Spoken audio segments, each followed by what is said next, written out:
Yeah. Yeah, man. That's hot shit right there, man. So what we gonna do? We gonna dub?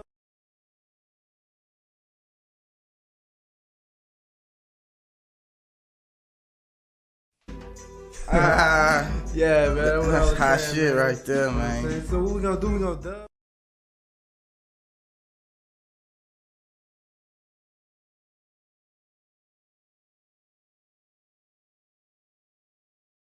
News networks are not even getting clicks like that. So this. Because I'm gonna backcheck, kind of like cross-reference. Yeah, I should put the. Hey, look that shit up. That's the name of your show. Yeah, that's right. What really drew me in.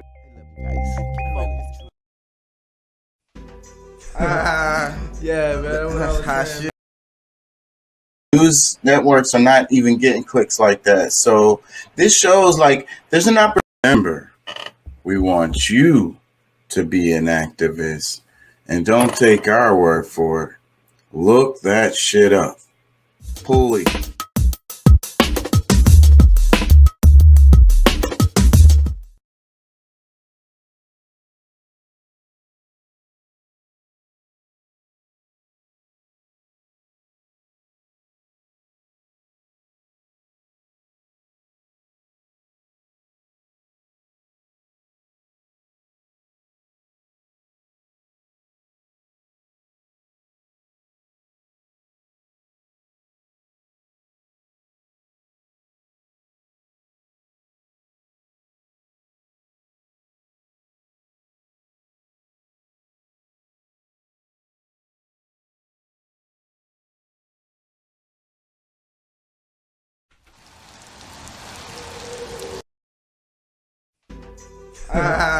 Yeah, man. That's hot shit right there, man. So what we gonna do? We gonna dub?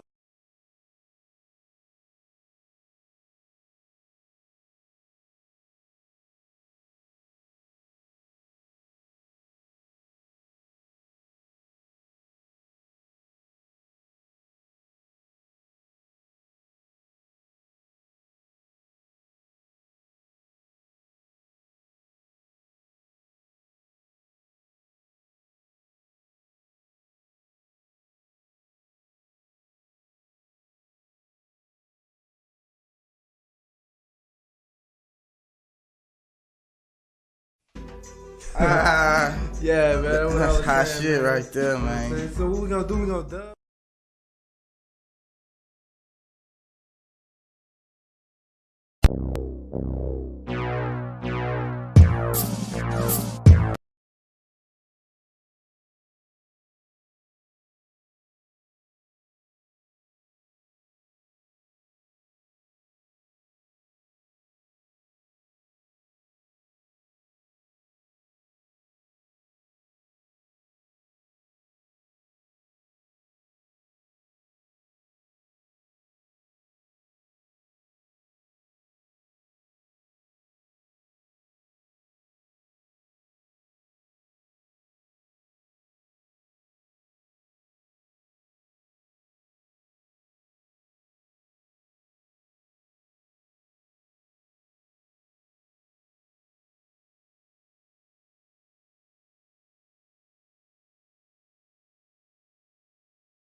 Choose your destiny. You can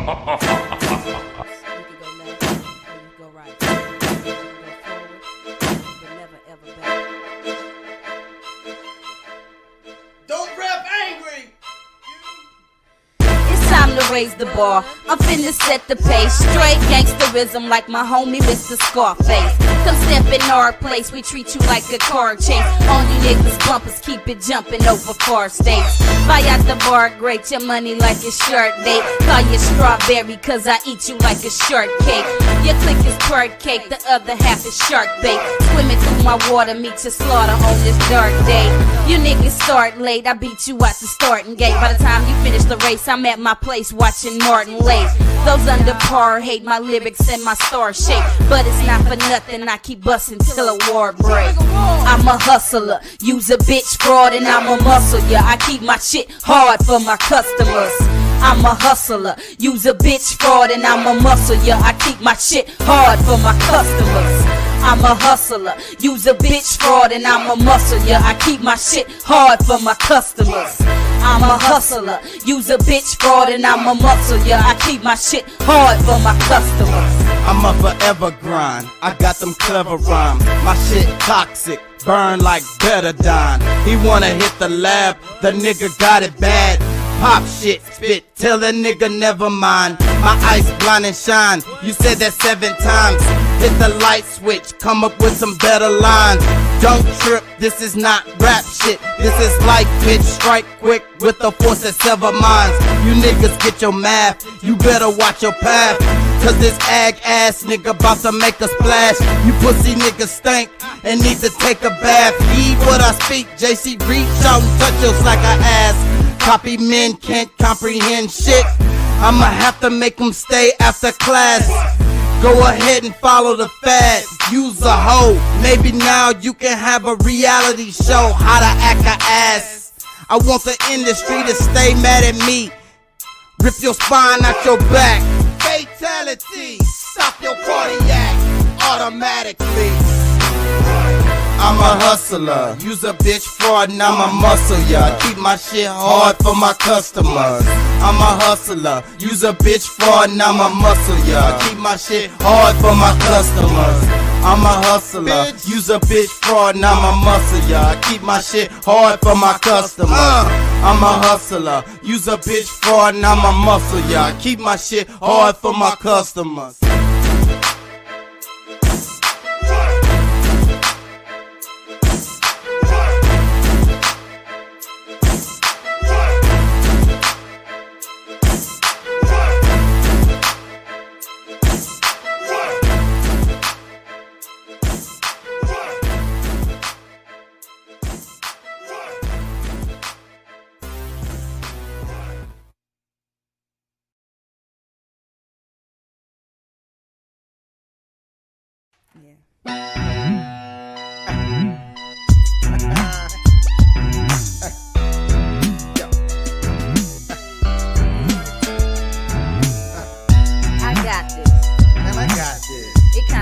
It was made just for me.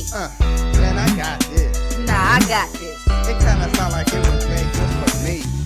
I got this. Don't try to stop this. Niggas fall down like I'm spitting out some hot shit. I'ma melt your bones down to the floor. This Inmate coming through swinging fofo. You gon' catch an elbow from my kinfolk. We don't give a damn, we gon' smoke more dope. You can't keep up with my speech. You gon' get beat down to the street.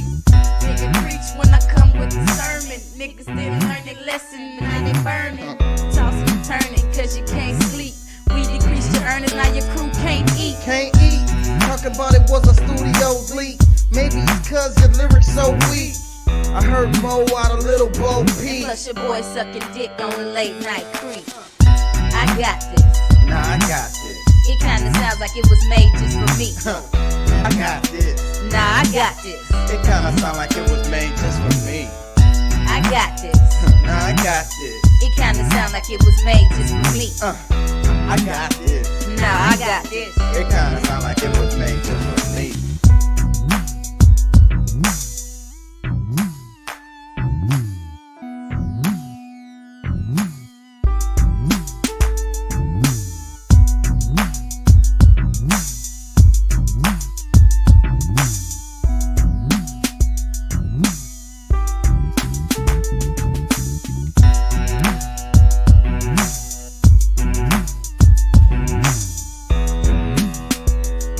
Too much. Coming soon. Stay tuned. Hey.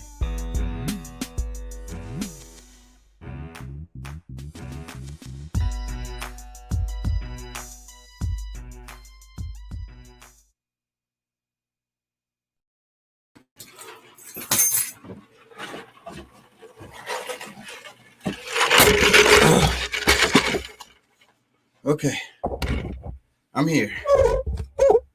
How y'all doing out there? How y'all feel? Remember, we want you to be an activist. Don't take our word for it. Look that shit up. Fucking green screen was looking wonderful a minute ago. Now it's all cloudy. What did I do? Did this light fell over where I was going? Fuck. Getting it together. I'm getting it together. I'm coming. I promise. Yeah. How y'all feel tonight? Y'all feel good?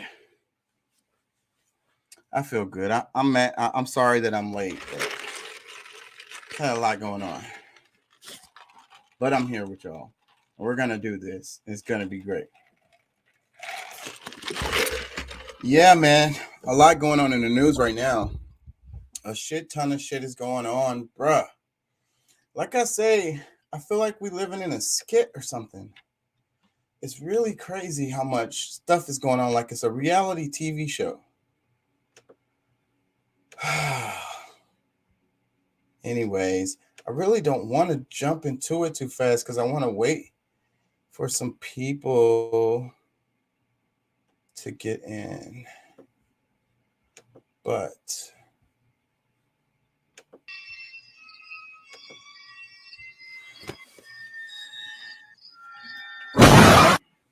nigga, we are killed to make it out. And when we make it out, we still killing. Nigga, we killed to make it out. We can stop killing now, dog. God damn, we made it out. Say, Attire, man, let's go fuck some white women. You can just do whatever you want. Because a mentally ill teenager murdered strangers, you cannot be allowed to express your political views out loud. That's what they're telling you. That's what they've wanted to tell you for a long time.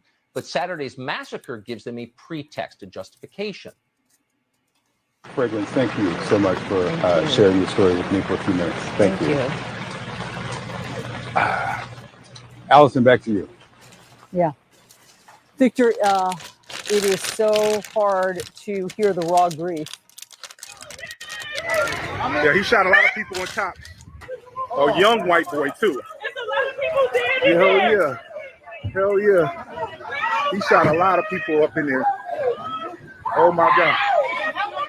Yeah, Yet even when Buffalo authorities confirmed that the Buffalo killer was a lone wolf, the gonzo journalists at Rolling Stone say, no. There are accomplices here. The Republicans.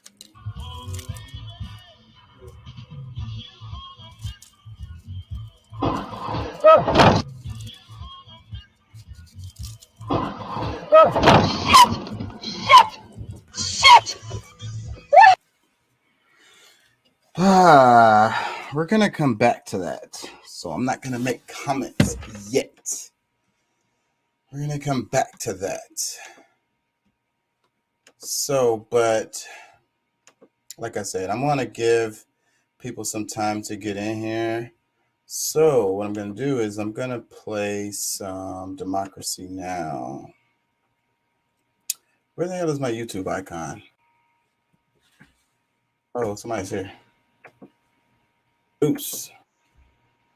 What's good? What's good with you? What's up, man? How you feel? Shit, pretty good.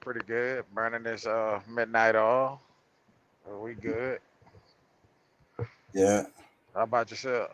I can't complain. I hear you.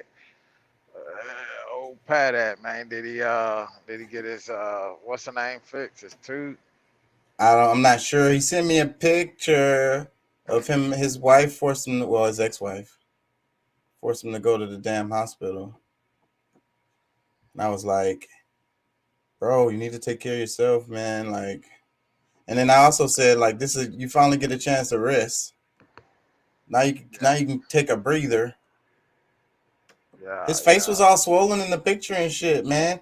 I already know that shit fucking hurts. And it makes you sick. That shit is poisoning your bloodstream also. Bloodstream. Yeah, when you had abscess.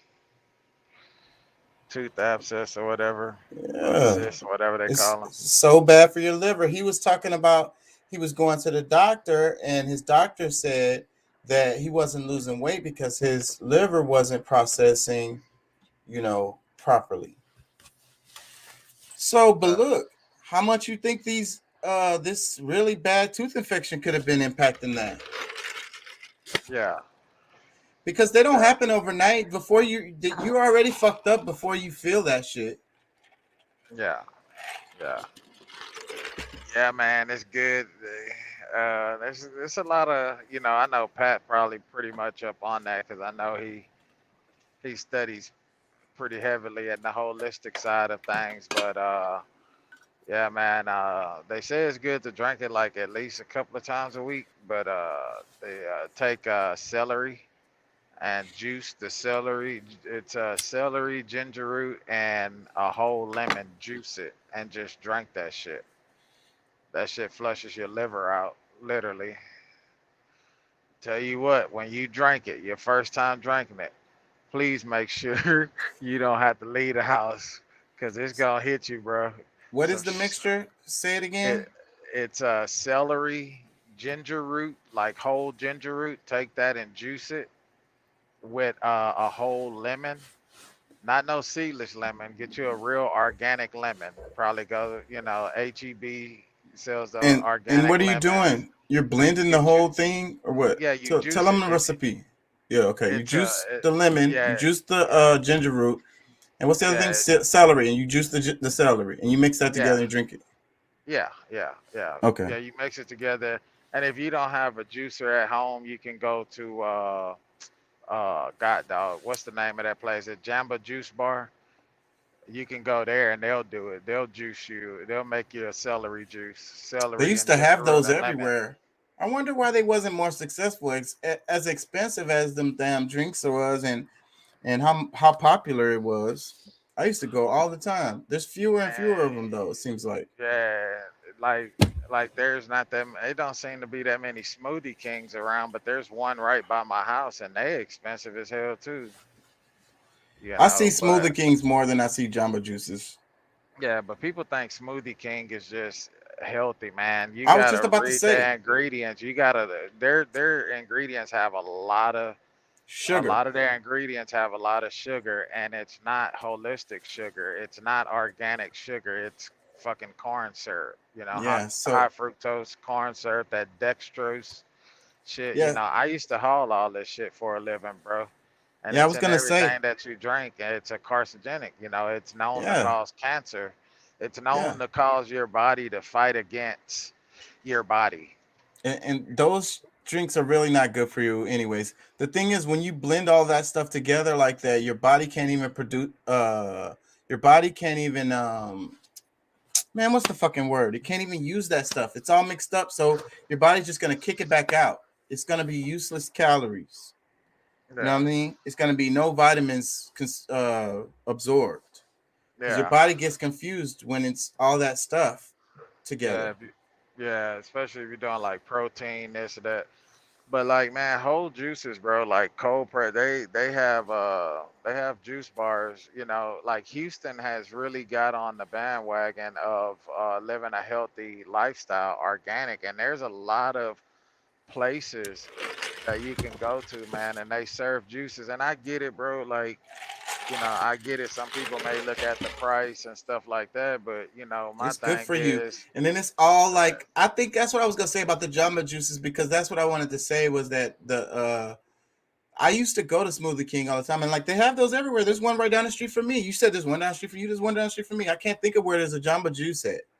So, but Jamba juice one by me over on Bay Area Boulevard, but Jamba juice is just the straight, fucking vegetables or whatever the fuck. And yeah, so like it's not gonna taste that good either. Like because it's a fucking vegetable or whatever the hell. You know what I'm saying? Hey, believe it or not, bro, they're really good. Like my wife and I, cause we bought a juicer, and then it wasn't too bad. I mean, you can get costly on the juicers, but we bought a standard, juicer that just fits on the countertop. We got a good brand. The first one was kind of El Cheapo, but the second one we bought, we spent a little bread on it. We spent about 200. I think it was like 250 with everything, so we spent a little bit more on it. The first one was like $99 or some shit, but bro, so so she makes this green juice, bro, and it's all green juice. It's like apple, green apples. It's cucumber. Uh, it's what is it? Apples, cucumbers. She put carrots in it. It's a couple of other green. You know, she does kale. All of the anything like green vegetables. You know, she puts in it. She juices the kiwi. She put in there, and then it's a couple of other things that I'm missing. And then she put mint leaves. She put fresh mint. Like literally put the mint leaves through the juicer like with some other stuff, bro. It is so fucking good, bro. And it's natural sugar and it's cleansing you. I'm telling you, bro, like you drink that shit. Oh my God, bro. Like people, like I don't know if people, like if you ever go sit down and you take a shit and it's a hard shit, you know, like you got like when you get on a regimen like that and you drink these juices every week, you know, or every day you fast throughout the day and your only thing is like a juice, and then you have like one, you know, one meal, one decent meal around, like bro, like your shit, your body's more regulated. It's easy shits, like it just like you It feel just falls relieved. right out. And it's Yeah, really you like don't feel like you pebbles. had to work to take a I shit, you think know. that people don't even realize how I watch my poop a lot, and it's super important. But like, I think that the natural way your poop should look, as far as like the shape, it should be like little pebbles. You know what I'm saying? Little small pebbles, and fucking because we're like I rabbits, bruh. We're mammals. Damn, you're breaking up. I think I lost you.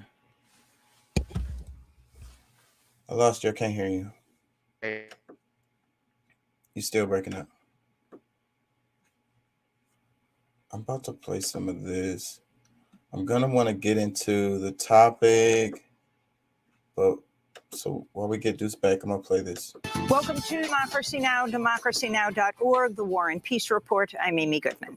President Biden's visiting Buffalo today as families there mourn the victims of Saturday's massacre, when a white 18-year-old suspect killed 10 people at a supermarket he deliberately targeted in the city's Black community. Investigators say the shooter spent months carefully planning his assault and intended to continue his rampage with an attack on a second location. Amidst the mourning, calls for justice are growing. Civil rights lawyer Ben Crump spoke in Buffalo Monday. What happened on Saturday was an act of domestic terrorism. And we have to define it as such. We can't sugarcoat it. We can't try to explain it away, talking about mental illness. No, this was an act of domestic terrorism perpetrated by a young white supremacist. We'll have the latest on the Buffalo massacre after headlines. And Yeah, well, you know we have to talk about this. The fucking symbology. Let me show you something. There's something with this image. There's an image I keep seeing floating around. I don't know if this is the image, but it's very similar to this one. And I don't know, but this caught my eye. It wasn't this specific image, but it was an image that looked something like this. I think it was the side of the building, but it's with the top's name of the restaurant with the red and the white. Supermarket. Yeah, so but no, but beyond the actual name of, like, it's something with that. You know what I'm saying? I can't put my finger on it, but as time goes on, I'm gonna come back to this. But there's a symbolic. People don't understand, like, these events are bigger or whatever. These events, you know, they have, like, they're a part of a bigger picture. And also, like, with the media and the way that they do things, like I say, it's a damn play. And sometimes they have images that represent something. Now, like right now, I can't put my finger on what it is. I'm gonna come back to it. I really been thinking about this heavy. Yeah. But I'm gonna come back to this topic. Let's play some more of this. left in ruins after months of fighting. The standoff at the steel plant lasted for months. The U.S. Senate has voted to advance a $40 billion military and economic aid package for Ukraine by a vote of 81 to 11. The Senate agreed to limit debate on the bill, setting up its passage, which is expected on Wednesday. The entire Democratic caucus supported the measure. The 11 no votes came from Republicans, including Senator Rand Paul, who temporarily stalled passage of the $40 billion package last week. Paul accused Senate leaders of trying to ram through the spending bill without any oversight on how the money is being spent. Russian President Vladimir Putin has said Russia can accept Finland and Sweden joining NATO, but not if new military bases are set up in the two countries. As for the expansion of NATO, including through new members of the alliance, Finland and Sweden, Russia wants to inform you that it has no problems with these states, none. And so in this sense, there is no immediate threat to Russia from an expansion of NATO to include these countries. But the expansion of military infrastructure into this territory would certainly provoke our response. I hope they hear this guy. I was talking about the buildup, you know what I'm saying? Like the buildup before World War I and before World War II. And you see, I swear to God, that's what I see is happening. And fucking Sweden and Finland have been neutral. I don't know how long. I'm going to look that up and we're going to come back to that. Not today, probably tomorrow. But because I've been thinking about that. So I'm going to look it up and talk about it tomorrow. But how long they have been neutral. I really want that number. But they've been neutral for a long ass time. And fucking like they're not no more. Like they're both petitioning. Sweden and Finland are both petitioning to be a part of NATO, and therefore they won't be neutral anymore. So there's a thing with that related to Europe and all of these European countries. And you know, World War II sparked in there, World War I sparked in there. It's them countries kind of like pushing and tugging on each other. You know what I'm saying? And then getting kind of like the huge other parts of the world involved. And that's what I see happening. Because you see how they're getting so many people involved in the Ukraine thing. Anyways, I'm going to play some more. What that response will be, we will see what threats are created for us. On Monday, Turkish President Recep Tayyip Erdogan hinted he may block Sweden and Finland from joining NATO, but many analysts expect Turkey to back down in exchange for some concessions. Turkey's accused both countries of supporting the PKK, the Kurdistan Workers' Party, which is banned in Turkey.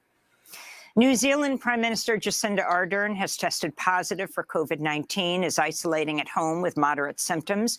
Ardern's government oversaw one of the world's most successful campaigns to stamp out the coronavirus until a wave of Omicron infections earlier this year forced New Zealand to abandon its zero COVID strategy. More than 80% of New Zealand's population is fully vaccinated, and the nation's per capita death rate from COVID is nearly 16 times lower than the U.S. In China, authorities say Shanghai has achieved zero COVID status after no new cases. That stat was misleading when you compare it to the United States, because we kind of, I want to say we blow everybody out the water. So of community spread were detected for 3 consecutive days. This comes as a lockdown affecting some 25 million Shanghai residents is now in its 7th week.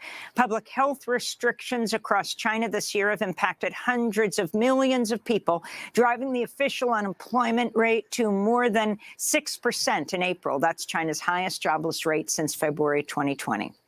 Here in New York City, public health officials strongly recommended Monday people wear medical-grade masks indoors, but stop short of ordering a mask mandate. The warning came as New York prepared to raise its COVID alert level to high for the 2nd time this month. Meanwhile, the New York Times reports the Food and Drug Administration's poised to authorize 3rd-dose booster shots of Pfizer's COVID-19 vaccine for children aged 5 to 11. OMG. Across the U.S., coronavirus hospitalizations are continuing to rise, with public health officials warning the nearly 100,000 new cases reported each day represents a significant undercount. No comment. The Supreme Court's conservative majority has sided with Texas Republican Senator Ted Cruz in a case challenging a federal anti-bribery law. Writing for the majority in Monday's 6-3 opinion, Chief Justice John Roberts ruled that the First Amendment's guarantee of free speech protects the right of a candidate to use unlimited post-election contributions to repay loans made to their campaign. Do y'all understand that? This picture right here says a lot. Anyways, what they're saying is all that money that they gave you during your campaign, whether you lose it or lost or whatever, you can just keep that money and, spend it on basically whatever. You know what I mean? Yeah. That's crazy, bro. I'm going to play some more. Finance law known as the Mccain Feingold Act previously capped such loans at $250,000. In her dissent, Justice Elena Kagan wrote, quote, "The theory of the legislation is easy to grasp. Political contributions that will line a candidate's own pockets given after his election to office pose a significant danger of corruption," she said. The Biden administration's easing Trump-era restrictions on travel between the United States and Cuba. The State Department said Monday it'll reinstate the Cuba Family Reunification Parole Program, expanding visa processing and making it easier for families to visit relatives in Cuba. The administration's also lifting a $1,000 cap on remittances family members can send to relatives in Cuba. The new measures fall short of U.S.-Cuban rapprochement seen under former President Obama. In occupied East Jerusalem, dozens of Palestinians were injured Monday as Israeli forces used rubber-coated steel bullets, tear gas, and foul-smelling skunk water to attack a funeral procession of a Palestinian man killed by Israeli soldiers. On Saturday, Walid al-Sharif succumbed to wounds he suffered April 22nd when Israeli troops shot him in the head with a rubber-coated bullet as they fired so-called less lethal munitions at worshippers at the Al-Aqsa Mosque. An eyewitness said Israeli forces left al-Sharif bleeding for nearly half an hour before he was finally taken to the hospital in a coma. He's among 54 Palestinians killed by Israeli forces since the beginning of the year. Meanwhile, the Catholic Church's top official in Jerusalem has condemned Israeli police for their violent attack on last Friday's funeral for Shireen Abu Akleh. The veteran Al Jazeera journalist was killed last week covering an Israeli raid in the West Bank and an attack Palestinians and Al Jazeera blame on Israeli military snipers. Archbishop Pier Battista Pizzaballa said on Monday Israel's attack on Shireen Abu Akleh's funeral was a severe violation of international norms and regulations. The police stormed into a Christian Health Institute, disrespecting the church, disrespecting the Health Institute, disrespecting the memory of the deceased, and forcing the pallbearers almost to drop the coffin. Israelis' police invasion and disproportionate use of force, attacking mourners, striking them with batons, using smoke grenades, shooting rubber bullets, frightening the hospital patients, is a severe violation of international norms and regulations. In Lebanon, Hezbollah and its political international law allies have lost their majority in parliament after final results from Sunday's election showed no outright winner. The inconclusive outcome leaves Lebanon's parliament split among several camps, even as the nation grapples with soaring inflation, rampant poverty, and corruption. It was Lebanon's first election since a devastating economic collapse in 2019 and the massive 2020 explosion at the port of Beirut that killed at least 215 people while destroying entire neighborhoods. Sri Lanka's newly sworn-in prime minister has warned his nation is down to a one-day supply of gasoline as a devastating economic crisis is set to deepen. Ranil Wickremesinghe said Monday Sri Lanka's government will have to print money to pay government wages, even though it'll lead to the devaluation of the currency. He said Sri Lanka will seek to privatize its state-owned airline and called on citizens to accept even deeper austerity measures. The next couple of months will be the most difficult ones of our lives. We must prepare ourselves to make some sacrifices and face the challenges of this period. I have no desire to hide the truth and to lie to the public. Although these facts are unpleasant and terrifying, this is the true situation. This is how they take over countries now. They use the IMF and the World Bank. In recent weeks, Sri Lanka has been rocked by protests demanding the ouster of the president, Mahinda Rajapaksa, among rolling blackouts, soaring inflation, and shortages for fuel, medicine, and water. Back in the United States, the Biden administration's announced a number of steps to alleviate a critical nationwide shortage of baby formula. The Food and Drug Administration and Abbott Laboratories have reached an agreement to allow Abbott to reopen the nation's largest baby formula plant, which was closed due to concerns over bacterial contamination following the deaths of 2 babies. Meanwhile, the FDA has eased import rules on baby formula made overseas, and the American Academy of Pediatrics has said babies as young as 6 months old can now be fed cow's milk for a brief period of time due to the baby formula shortage. Up until now, pediatricians had recommended babies not be fed cow's milk until they are 1 year old. We'll have more on this story later in the broadcast. And the Cow's milk? Y'all gonna feed your newborn baby, little bitty baby, some freaking milk from a cow? Longtime LGBTQ lawyer and activist Irva Shivad has died at the age of 63. From 1989 to 1992, she headed the National Gay and Lesbian Task Force and became... Okay, anyways, I want to go into the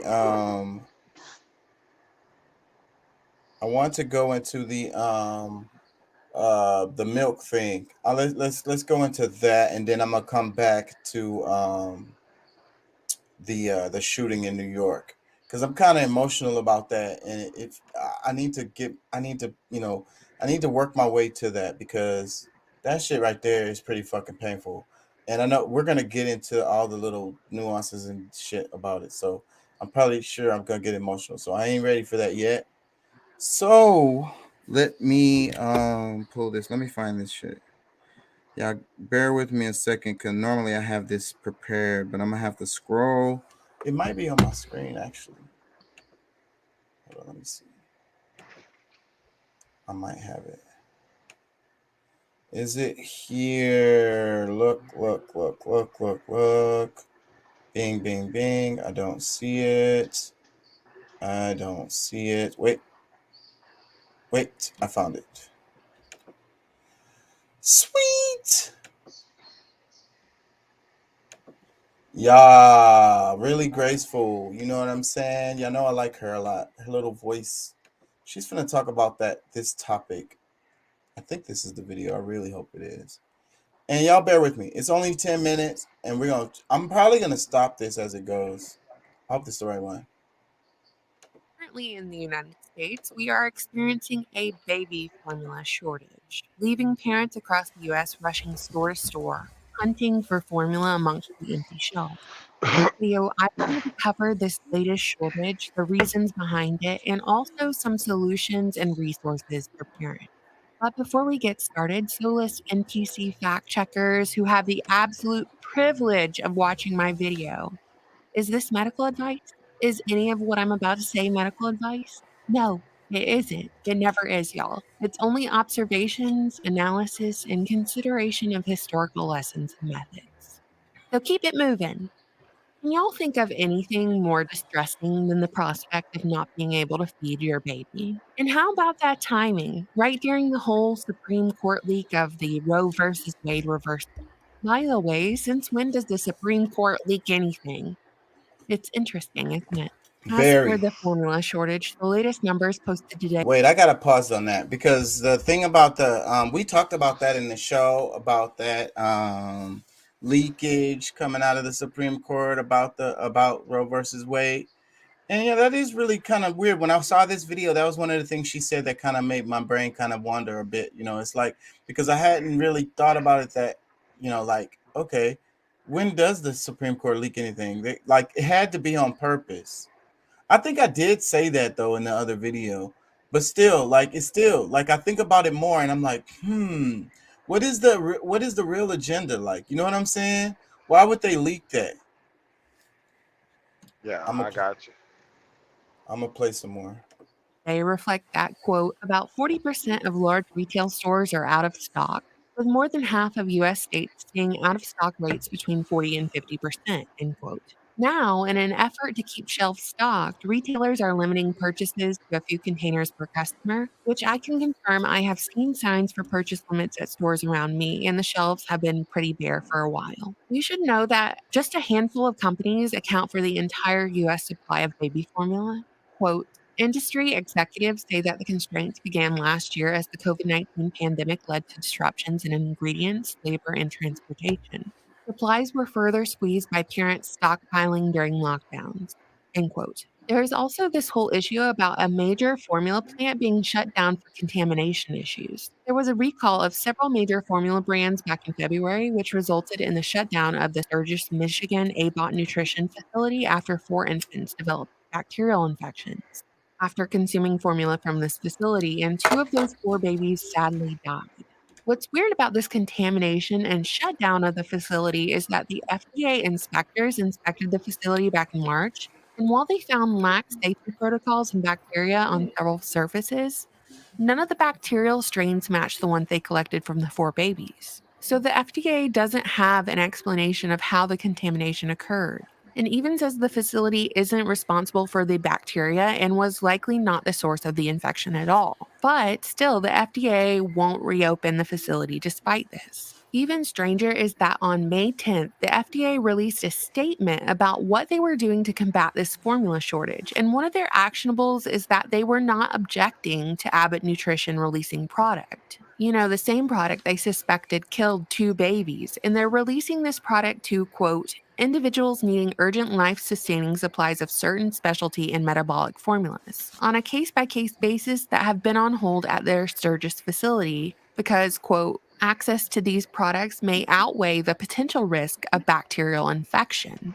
Really? End quote.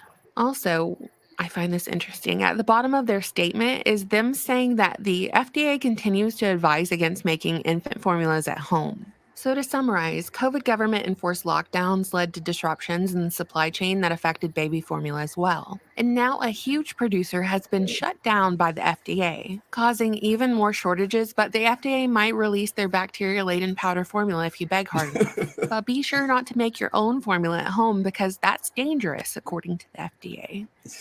Did y'all hear that? Did y'all get her point? Like what she's pointing out there? Like they're like, okay, and then we just, I guess at the time of her recording this video, they hadn't reopened the factory, but I want to say in the video we just played, they said that they reopened that same factory. And then it's like, she said, if you beg hard enough, we'll give you our bacteria-laden baby formula. And then she's like, the FDA is like, it's okay. I mean, at first we said it wasn't cool, but you know, it's okay. I mean, it might be a little bit of bacteria in there. I mean, only a few babies died anyways, but whatever you do, don't make no formula at home. That's dangerous. That's crazy. I want to play some more. What's up, Doc? Now, okay, I've seen a lot of discourse about the shortage online, and I want to take a moment to address that. There's a lot of, why don't these lazy mothers just breastfeed their babies? Formula is toxic anyway, so this is a good thing there's a shortage. I find all of this commentary super callous, even though I agree that these powdered formulas aren't the greatest. Like the #1 doctor recommended brands of infant formula in the United States have their first ingredient as high fructose corn syrup. Why? But in case you live in total ignorance, not all mothers can breastfeed even if they want to. So, according to you, should their babies just starve then? Is that what you want? You believe that what they're pumping into the water is turning the freaking frogs gay, but having no effect on women's hormones, making the titty milk dry up? What do y'all think about that? I really think that she touched on a very important topic right there. So like you want the baby to starve, and then like the argument of like, you know, it is better for the, and nobody can argue with that the baby get the mom's milk. But some, like, there's a lot of situations. There's some situations where the baby just won't latch on. You know what I'm saying? There's some situations where the you know, the mom struggles with it. You know what I'm saying? She has a lot of pain or whatever. So like or the milk just don't come out. Like there's a whole bunch of reasons. You know what I'm saying?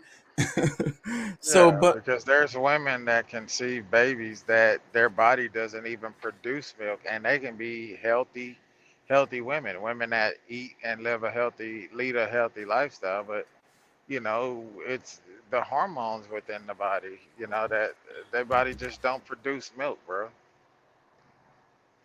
And there's a lot of that, but that must be coming from men. A lot of men saying that shit. yeah, so it's kind of disheartening, and it's this patriarchal ass attitude, anyways, wanting to control the women. That's what I'll be saying all the time, anyways. Let me play some more. Really? I'm not part of the Fed is best crowd because breast milk is supreme, but there are so many factors at play here that sabotage new moms. Firstly, birth has historically been an event where grandma, sisters, aunts, experienced moms in the family have been present to guide and advise new mothers, especially in regards to nursing. But That's super important too. She's touching on so much good shit. And like we were talking about earlier about the extended families and like, the village raises the child and how now in society, like a lot of households only have one parent in them. If there's and two parents is not enough with just one child to give the child the attention that they really need. You know what I mean? The support that they really need. Because the parents need guidance too. You know what I mean? Like if they never had a kid before, like this is not nobody can tell you how to raise your own child. Like, you know what I mean? Like there's no like every child is different, every parent is different, every relationship is different. It's too complex for there to be like a guidelines that's really going to work for every kid. You know what I'm saying? So any guidelines out there that says that they do is bullshit because there's no way that they can work. It's too complex for that. So, somebody who has raised children before can help, and somebody who's raised a child that's very closely related to that child could really help too a lot because they might have a good idea of how some of the tendencies that child may have. Meaning the grandparents, aunts and uncles and so forth, the great grandparents, great uncles and great aunts and shit. You know I what I'm mean, saying? that's a good point. But that's a good point. But then you think about our family. You think about the shit that we grew up saying. Majority of the time, the grandparents were nowhere of involved in the mother and father's life to even begin to be involved with the newborn's life. But I don't think that's So true. I think my grandma was around. Grandpa well, was okay, around. well, maybe you are an exception, but you take somebody like me. You I know what think I'm what I'm saying? saying, you're a bit younger though. What I'm saying is we're going in that other direction. I think if you go back a generation or two, not that far back, most people had extended families. You know what I'm saying? Yeah, But when you that's get true, but that's closer, not the case in this day and time, or even that's my in point. my generation. I'm 86. Born. So you just think about it back then. Like very few minorities even had that type of tight knit family. Back then. You know what I'm saying? And even in this day and age, bro, like you think about how young a lot of people are having kids where the grandparents are still working, have their own careers. You know what I'm saying? Like, so it's a different day and time, That's what you I'm know. saying. They And created this situation. Everybody's on the hamster wheel. Everybody's running. And then you got these single parent ass households. And then you got these people with these attitudes like the women who say that my kid don't need no dad. Like he's just a sperm donor. Like I can handle everything. I make money. I pay the bills. I don't need no man. You know what I'm saying? My child don't need no man either. You get what I'm saying? So, yeah, but society is telling them that, the system is telling them that because what happens is when you don't have that support, who do you run to? The corporations. We have an answer for everything. We got a pill for everything. We got a device for everything. We got, you don't need no man. You don't need no family members. You don't need none of that. Just watch our TV shows and order off of Amazon and you know what I'm saying? Just, you good. You don't need that. We got you. uh, So, but meanwhile, you're running on the hamster wheel, paying a car note, paying a mortgage, paying child daycare, after school care. You know what I'm saying? You paying out the ass. Some of these pay, some of that stuff you are paying, you wouldn't have to pay if you had this extended family, this extended unit that was helping you. Like the child getting older, like I be using the example of needing a car. A kid, you know, they graduate from high school, or maybe they're in high school, they need a car. Maybe a single parent, single mom, she got 2 or 3 kids, she can't get them cars. You get what I'm saying? And stuff like that. Like, it's the stuff that you can't get that your extended family steps in on. You get what I'm saying? In healthy Yeah. families. Yeah. Yeah. Yeah, man. It's I mean, I hear you, bro, but it's just it's one of those things, dude. They broke apart. A lot of families were broke apart because of this shit, you know, and still to this day are broke apart, you know, because of this same model, you know. But it's The doc says, and they also wonder why their kids turn out to be sociopaths. I think the United States breeds fucking sociopaths, and it's so fucking sad. yeah. It's so fucking sad. Let me play some more of her video. It's only 10 minutes, and we're already at about 5. In the age of medical tyranny and COVID lockdowns, when only the husband is allowed to be present for birth, it's so very easy for exhausted, vulnerable mothers to succumb to medical pressure. Ask me how I know. At the hospital, they give you a gift basket, which includes several different brands of formula. And when you've just had a baby and are at the hospital, doctors, nurses, they don't want your baby to lose more than a few ounces from their birth weight before they discharge you. But it can take a while for your milk to come in, beyond colostrum, of course. So your baby is going to lose some weight anyway, but the doctors and nurses act like you're committing child abuse. And they pressure you to supplement with formula so you can get your baby's birth weight up. After all, it's right there. It's in the gift basket. And when you supplement with formula from the very beginning, it not only stretches your baby's stomach, but it means you aren't emptying your breasts of milk, which is key to building your milk supply. So medical intervention and pressure creates dependency on formula from the early hours of your child's life in these cases. It's so important for mom to be nursing the newborn around the clock to build supply. And these are things experienced moms in the family would tell you, because it's a natural process. Every mother deals with this. Every mother who breastfeeds struggles with this. So it's like they force the mothers to get on the birth control, and then they take the damn birth control. I mean the baby formula away. You know, it's really weird. Like, you know, and then they give it back. It's kind of like messing with you, right? It's like they're messing with them. You know what I mean?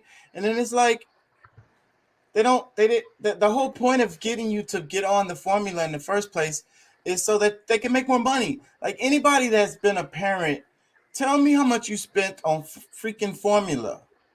You know, Yeah. like I We didn't remember spend spending. very much. My wife breastfed.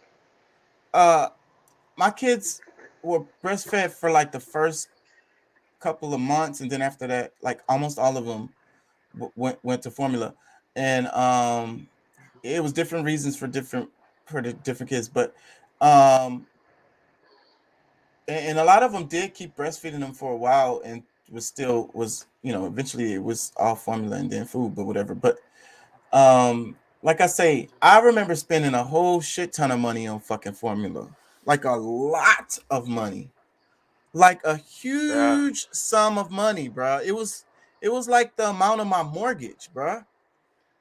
I'm not exaggerating. Yeah, that formula was expensive, bro. And you know, my heart goes out to the mothers that can't breastfeed for whatever reason. You know, it because it's expensive, dude. You know, like I said, I just thank God that my wife was able to breastfeed. You know, she breastfed the kids pretty much up until the point they were able to start eating baby food. You know, and we didn't really buy much baby food. You know, because she wasn't working at the time. She was stay at home mom, so she would get fresh vegetables and stuff like that and blend it and do all that kind of stuff, you know, for them. So That's the best way to go. And just like I think what she was saying without trying to say it, but I'm going to say it, that the parents could make formula if there's no formula. I mean, she said, yeah, I mean, there's the recipes online. You can get recipes, and I mean, if you have any sense of cooking or baking, you can look at that recipe and make baby formula. and that's You probably the know, best way to go. Just like you said with the baby food, just blend it, because all that is, the baby food is nothing but blended vegetables, fruits, and stuff or whatever. They might add some yeah, water, maybe some sugar, yeah, but they add water. Really, no. I mean, they may add like a small amount of sugar. I don't remember. Brittany never really added any sugar, but yeah, bro. I mean, cause it's the same thing, dude. When I hauled just general freight, I used to pick up baby food from right there in Fort Smith, Arkansas. Gerber has a baby food plant up there, and we would come in. Sometimes we bring in a reefer trailer, that we pick up. We, load out of at a farm somewhere, a ranch somewhere, and they load our trailers with a conveyor belt on and they would basically shoot the carrots in the back of the trailer. These huge ass carrots, they would just shoot them. They come, they shoot them into the back of the trailer. They didn't load them in crates or anything. And then I'd go to Gerber in Fort Smith, Arkansas, and they put my truck and trailer on this lift system, and they lift the truck and trailer in the air, and all the carrots and shit would just dump down into this big old conveyor tumbler deal and go through the whole wash process, and from there go into the blending and stuff like that. So I've seen them make it. It's not very hard. I mean, I'm sure they add other stuff to their baby food, but when you do it at home, you're not adding any and preservatives. and they Because said, a lot of times they're adding shit in there to preserve it for shelf life. Exactly, and they said, the FDA said that it's dangerous for you. And I guess, if you don't know what the hell you're doing, I guess so. I mean, it's a fair thing to say, but also it's probably not that easy. I mean, not that hard to find somebody that can help you with it. Yeah, the FDA will tell you that it's not safe for you to make baby food, but they will allow a food chain like Subway to continue to sell you sandwiches that clearly one of the ingredients to their bread was basically the same shit that they put in a can of Fix-A-Flat. Mm. So, it's kind of, I think I would, if if you have any kind of common sense before you feed it to your child, you would, it's just like me, bro. When I was home off the road, anything that my wife would get with, if she had to go somewhere or something like that, doctor's appointment, and I would stay at home with my daughter at the time, I tasted whatever she told me. This is what she eat. This, that, even the breast milk. Like literally, I tasted that shit. Like, okay, make sure this. My wife's like, you tasted it? Hell yeah, make sure this shit right. It's for my baby, shit. If it's Yeah. good enough for my baby, shit, I want to make sure it's good enough. Yeah, Fuck it. like, yeah, I mean, so taste that shit, like follow the recipe, get you some, like, bro, that's the thing. Everybody be like, oh, this is so expensive. That's so expensive. Like, dude, go They're to the lazy. dollar store, bro. Go to the dollar store. You It's can get really, a little set of measuring tools. it's They the got the one convenience. cup, this, that. Yeah, motherfuckers They, don't want to take the time to do shit. Yeah, so and then the FDA is not to be trusted, or not, I don't know why people like, oh, it's FDA approved, and it's like, oh, it's FDA approved. Yeah. Well, FDA approved stuff that they don't approve in most countries around the effing world, bruh. How many ingredients are approved by the FDA that's not approved by other countries? Yeah, that's That's a just whole like all of list. the junk. That's like all of the junk that they feed our kids in school. All of this processed as, fake ass Salisbury steak. That shit's probably got, whatever parts of the meat grounded up, and a little, part of, you know, maybe got like wheat in it for the oatmeal. That's like the meat for Taco Bell. That shit has a lot of wheat in it. It's basically like oatmeal and beef mixed together. It's a meat filler. Like, come on, bro. Like the shit that they feed the kids in the schools, bro. Like you look at the the kid like lunch. Like I have my cousin was stationed over in Korea, and you know, they went to different schools and stuff like that, and she took pictures of the shit that these kids was eating in school in Korea, Yeah. bro. Like It's healthy food, I seen that I saw that shit. There's a home like video on look like YouTube. home cooked meals and Yeah. shit, bro. It's so different. Like it's crazy. And I used to go eat breakfast with my daughter all the time, and randomly I'd come in and eat lunch with her. And she complained like the food is bad. I'm like, the food can't be that bad. I go and I eat with her, and I'm like, I'm about to die. Like I'm about to choke on this. I can't eat. I can't even swallow this. Yeah. It's like cornbread. Like I'm literally about to choke to death on this, and it tastes like nothing. Yeah, Like my two, bro. And it's not because I got money or nothing like that, but my two, they have never eaten out the cafeteria. Like, they won't even buy shit out the cafeteria. I'm like, because there was one time I was fixing their lunches and they were out of the little Cheez-It crackers that they like, or goldfish or something. I'm like, well, they sell it at the lunch line at your school. I don't want to buy that. Like they thinking everything in there is bad. So I literally had to go run that Walmart and grab a box of goldfish to send, like. yeah, Anaya still doesn't eat anything either. Let me read Doc's comment. He says they have mutated the forms of society so far that any individual person is going to be considered a sociopath to some group or another. And the other comment is they have to find something to do with the chicken lips and cow toes. Might as well make Chef Boyardee shit. Yeah. Yeah, might as well That's make them big pans of lasagna for you to bake in the oven and shit. That's capitalism. Race to the bottom. Fucking exponential growth. Fucking what do they call it? Oh damn. I was trying to find the right phrase, but I lost it. When they talk about like damn it, I can't find the words. My brain is losing it. But I'm kind of tired. I've been working a lot. Fucking basically I'm just saying like it's capitalism. It's profit. Doc says, or it's old school, use every part of the buffalo. See, yeah. I think what we need to do is have respect for stuff. You know what I'm saying? Even though they be using the trash parts of animals in like sausages and hot dogs and shit, bologna and shit like that, but they throw away huge parts. It's kind of like when they cut down the trees. They cut down the trees and they cut down a whole field of trees just for like 2 or 3 trees. Like they're super wasteful in the way that they do things. They wasn't like that back then. Or make $1 out of every part of the buffalo, I guess. But they, it was parts of the buffalo that they used that you couldn't sell, but it was just useful to you. Make some strings out of it to tie up your house or something. Let me play some more of this.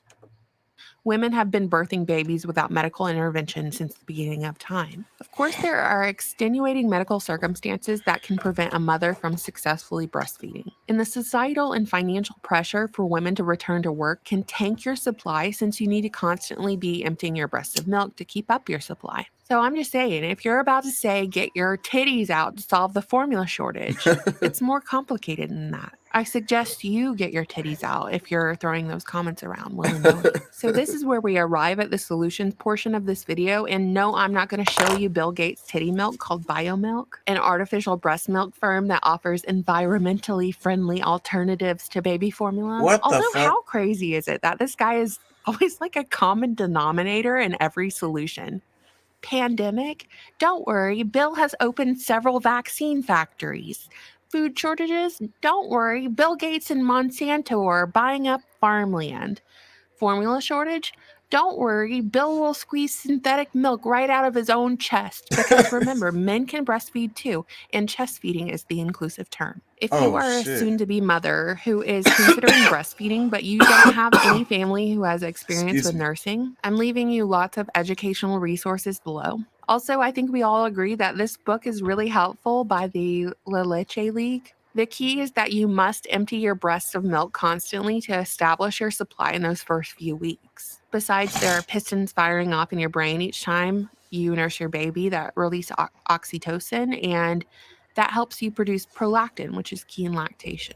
If you think you have a supply issue, you can include a few pumping sessions, which helps with supply and demand. The other thing I can say is there are lots of products for desperate mothers who want to lactate out there, but the key thing is staying hydrated. Water, coconut water, and even drinking milk is what has helped me the most. Moving on, if you are a mother who has an oversupply and you have like 2 freezers of frozen breast milk, I'm so jealous of you. But really, consider donating them to your local milk bank. If you're a mother who is having trouble breastfeeding and seek to supplement, check out your local milk bank and get your baby some donor milk. This is typically a free thing, a free resource, and I'm going to leave a link so you can find donor milk near you. After all, in the olden times, we had wet nurses, or in other words, a hired mom who would feed your baby. Given your station in life, historically, wet nursing evolved from a need basis to a choice basis. Like royal families typically used wet nurses, or families with money slave typically masters used wet nurses. Which brings us to the question, what did moms do before formula? They breastfed, they used wet nurses, and they gave babies animals' milk. Cow, goat, sheep, donkey. Orphanages kept lactating goats and donkeys on site and fed infants directly from them. Ugh. But apparently there was this whole bacteria issue sucking straight from the teat of a farm animal. So, highly recommended by pediatricians throughout the 1940s and 50s was this whole evaporated milk recipe, where parents made their own baby formula using evaporated milk, some boiled water, and a tablespoon of sugar syrup. I'm not telling you to make this, but I am putting up the recipe on the screen and giving you all the ingredients and telling you that my husband's grandma fed this to all of her children back when powdered formula didn't exist. And but I'm not telling you to make it if there's a formula shortage. That's not what I'm doing. So that about covers it. What do you think about the formula shortage, the timing of the formula shortage? What do the shelves look like where you live? Were you breastfed or raised on formula?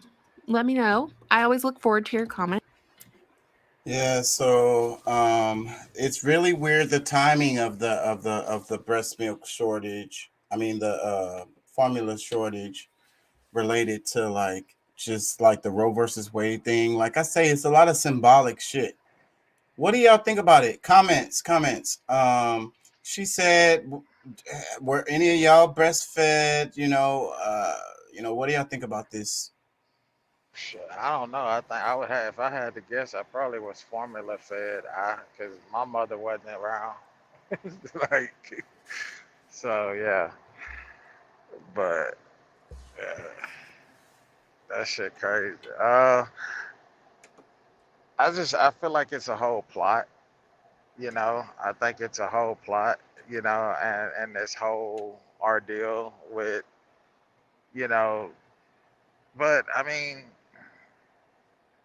I don't know, because it's like if it's a plot to control women and control their rights, then it's like, well, it being a formula shortage, don't you think that would make people want to have kids a lot less because of the fact of like, damn, formula is getting short, like we can't properly feed our kids, And I think that's the thing, because Amina was saying in the other video when we talked about abortion that the corporations want you to have kids so they can have more workers, people paying taxes, and it's like what you're saying is I think right. And it's so many pressures that's pushing against parents to want to have children. Like a lot of people are saying they don't want to have children. The younger people are saying they don't want to have children.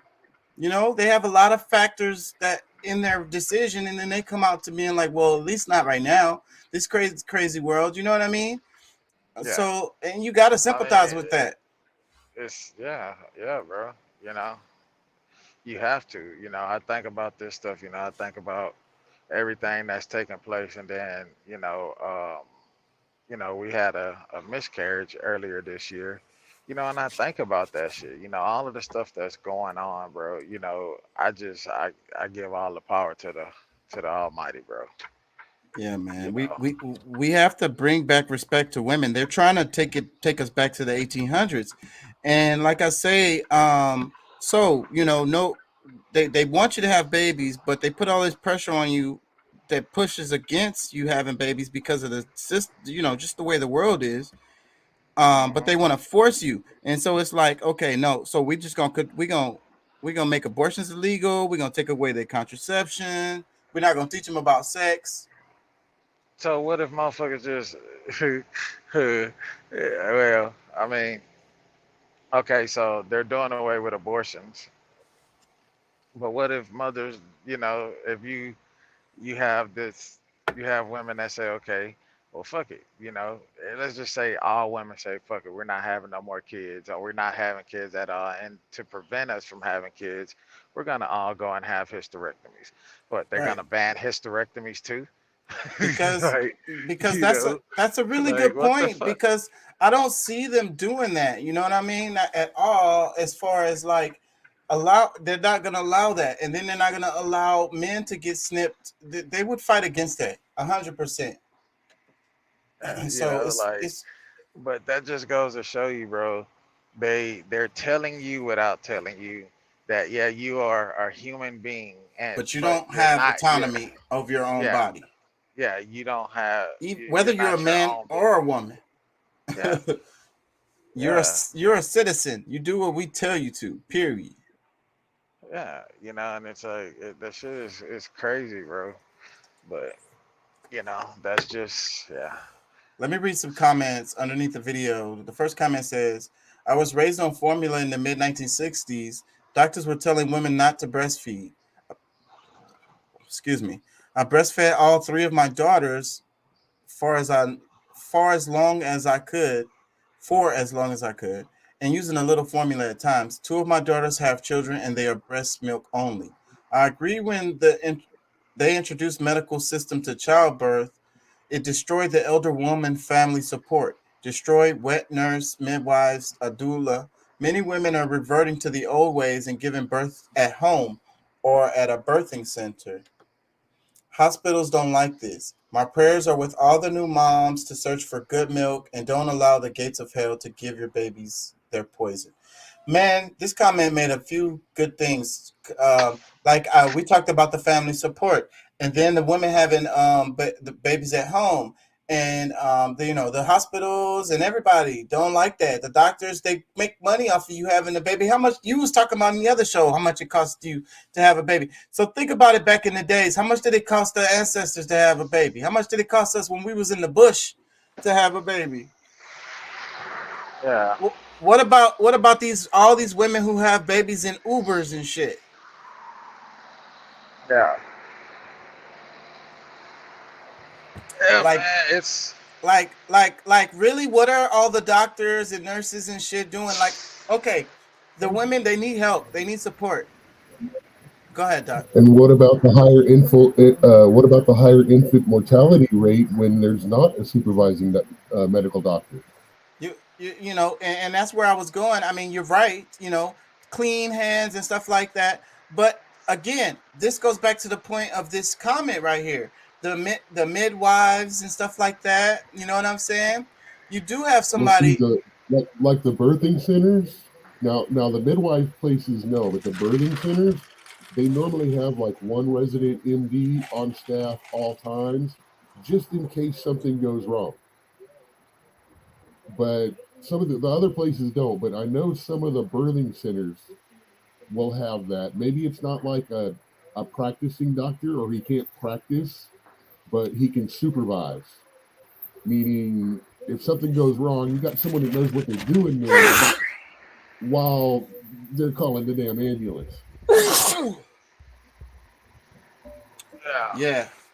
So yeah, but still, though, in historically, you had people around that knew what they were doing. Because you had a woman, let's say it was like in a village, somebody who she was always there, and maybe it was other ones for all the births of all the children in the village. So that person did have some knowledge. You remember all them old movies? Call the midwife. Call the midwife. Call the midwife. Didn't matter what level of society we're on. The baby's coming. Get the midwife. She comes in. You go tear some rags. You go boil water. Right. Which actually all that was to do was to get the men out the fucking way. Give them something to do and let the women handle the shit. And that's the way it's supposed to be, and it shouldn't cost you $200,000. How much did it cost you, Deuce, to have a baby?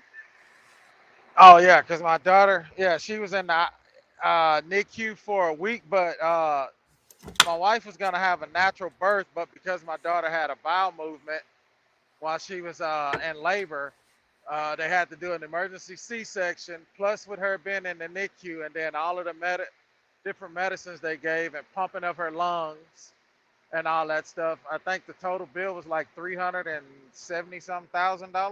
Oh my fucking God. Yeah. And thank God, bro. Thank God we had insurance. But you know what? She would not have been alive if she was at one of those centers, and maybe your wife not either.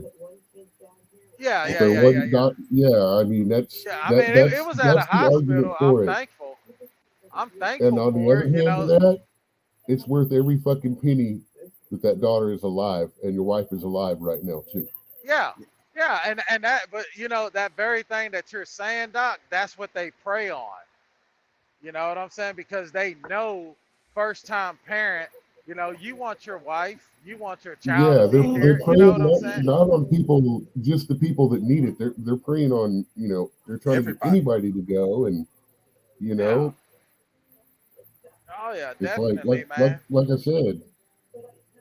I see both sides of the argument. I'm good with the birthing centers as long as there's a supervising doctor there, someone that's can recognize and know what's going on, right away. But yeah, trying to force everybody to go through the hospital is like not right because hell, sometimes it's just not practical, especially for smaller communities and country places. There's not always a doctor or a hospital to go. Yeah. So, and I think I have to give it to you, Doc, as far as like you making a good point, because my daughter had complications too, and they kept her a long time too. So, I don't know, but I mean, I agree with Doc. We have to look at both sides of this. But why does it have to cost so much, though? That's the question, right? Why is it $300,000? Cost of Because doing the business. average doctor's malpractice insurance alone cost him $350,000 a year. Then you have the cost of facilities, the insurance, all the people that are hired, the high-tech gear, the machinery, not even to mention the doctors, the specialty rooms, specialty environment rooms, specialty equipment, specialty generators that can the only thing that can be used to do like X-ray, MRIs, and stuff like that. They have to have a specialty generator, or at least the MRI does. But And all that's money, money, money. And then you've got the insurance. If everything would be 30% of the normal price if it wasn't for fucking insurance jacking everything up and the collusion between for-profit hospitals and the insurance agency marking all of it up so fucking high. And then you got administration on top of that, hospital administration on top of a layer on top of that. So it's really bullshit. It's really bullshit because those facilities, like a lot of that equipment that you're talking about, that's all state of the art. But you only have to buy that shit one fucking time. You don't have to keep buying that shit. That's bullshit. That's bullshit. That's bullshit. That's bullshit. No, it should not cost that much. There's no justification for that fucking price. People can have a baby for fucking free. Well, back in the day they could. I don't know about now. And then you gotta also look at too, bro. Look at how many women come in, and this is, let me say that this is no shot at women, but look at how many women that come in to give birth that are unhealthy, that already have pre-existing medical conditions. You know what I'm saying? So to say that they're not in this state-of-the-art hospital that has all of this shit, these means of potentially saving their lives, and saving the life of the baby, and you say, it's like, it's one of those things. It's 6 in one hand, half a dozen in the other. You know, how do we get around it? You feel me? Okay, I was going to ask you, what does that mean? It's Yeah, basically the same fucking argument. Is basically what it boils down to. I mean, yeah. How do you get around it? Well, how do you get around it is by having a community, a supporting community, having extended family, having aunts, uncles, and well, in this situation, you need aunts, grandmas. But You know what I'm saying? don't you think you need medical like, say for instance, you got a woman that has pre-existing heart conditions. She's giving birth. Through the birth, by her giving birth, it puts so much stress and strain on her body and her heart. She flatlines. Yeah, but look, what I'll say is this. If you at your house giving birth at your house, there's a chance that the woman and the baby could possibly die. Yeah, but a lot of that has to do with the stress that they went through during the pregnancy. Stress related to No. I'm talking about pre-existing health conditions, because there is a lot of women nowadays that have pre-existing health, or because they're pregnant, the pregnancy changes their body in so many different ways. There's women that, they form what is it called, gestational diabetes, and cancer and shit like that from being pregnant. So if you're doing this at your house, and you got a midwife, and something happens, it's difficult, man. It's one of them things that they know. They've already, everything that we're mentioning, they've already sat down and they figured all of that out. They factored all of that in there, and that's why they charge us so much. Bullshit. I call bullshit on the amount that they charging us. Let me read some more. It says, I breastfed 3 of my 4 babies. With my second child, I was producing milk for my son because I had a brain tumor. She said I wasn't producing milk for my son because I had a brain tumor. At the time, formula was a lifesaver, even though I felt like a big failure, but needing 3 surgeries. But after my son was born, I wasn't around to even breastfeed him. I feel awful for mothers who need formula but can't find it. I definitely think breast milk is best, but I can understand why many mothers need to give their babies formula. Thank you for sharing the homemade recipe. Praying it helps mothers that can't find formula. What strange times we live in. What strange times we live in. Yeah. I'm all stuffy. I think it's allergies. Let me read some more. It says, I had my daughter at 16. I really struggled with breastfeeding and supplemented with formula the first month. Once she realized she didn't have to work for the bottle, she didn't want to breastfeed. She is now 23 and has had frequent illnesses and asthma. My son breastfed for 2 years and is never sick. He is 17 and has had maybe 5 colds ever. My whole family had COVID and he never got it. Wow, that's an important ass comment. That just shows the super value of breastfeeding your child if you can do it. Like, it gonna have impact on their whole life, like the rest of their life. Wow. Bruh,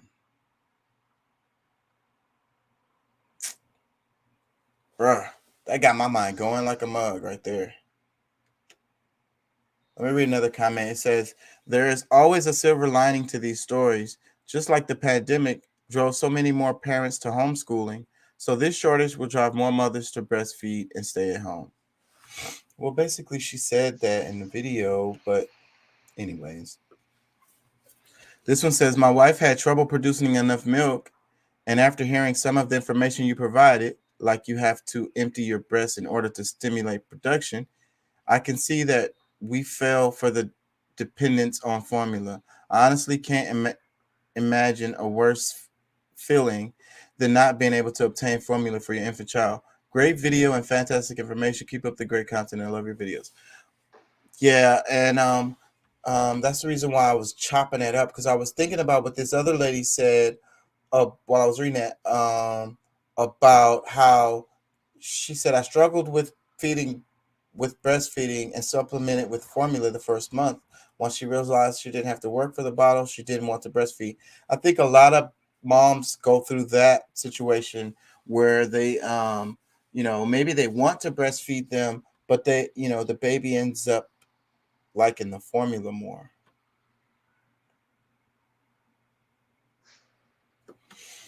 Another comment, it says, Canadian here. I had my daughter in 2001 in a woman's hospital with great support from the nurses and my midwives. A lactation specialist spent the day with me teaching me how to breastfeed and made sure I was confident. I went to my first La Leche League meeting when my daughter was a week old. This made all the difference. Great book I read called Milk, Money, and Madness explained how Nestle interfered with women in developing countries by supplying free samples of formula so the baby would become dependent and mom's milk will dry up. These poor women had no choice but to spend all their money on formula to save their babies. That's some cold-hearted shit. I want to read some more. It says, our friend group nursed each other's babies in the early 90s. It was a punk rock thing we did to avoid feeding our babies Monsanto laced chemical milk. Oh, Monsanto. Just write it out. Shit. Fucking confusing me. This person said our friend group nursed each other's babies in the early 90s. I guess your friend group has to all get pregnant at the same time for that to work. Let me read some more. It says, hey, Grace, thank you for bringing up goat's milk. We raised dairy goats on our small homestead, and we were asked by local mothers last year for goat milk for their babies. Anticipating this shortage, we increased the number of does this year. Get to know your local farmers and let them know your needs so they can plan accordingly. They used to give me goat milk. My daddy liked goat milk for whatever reason over like other milks. But I don't know about that as I've gotten older. Like them damn animals' milk is for their freaking, baby. Like somebody's baby is losing out here. Let me read some more. It says, 5 years ago, my daughter used to send away to France for some sort of natural formula because there wasn't one formula that was healthy for my grandchild, and she couldn't maintain the breast milk herself. I wonder if that industry has also been affected. Strong arm too. I love your reports. Thank you, sister. New moms are convinced breastfeeding is hard before they even start. The hospital offers specialists who seem to do nothing but make people nervous about it. I'm not able to breastfeed due to being on several medications for a chronic illness. Luckily, my daughter is 9 months now and doesn't need as much formula, but we are still dependent on it. I feel like these shortages are just another way to put the squeeze on us and drain us psychologically. Ooh, dun, dun, dun. One more comment. It says, I've told this story before. My SIL is a registered nurse. Her chapter on breastfeeding was written by Abbott Labs. Just follow the money. Ugh. Okay, I'm pretty much done with this topic. Y'all got comments?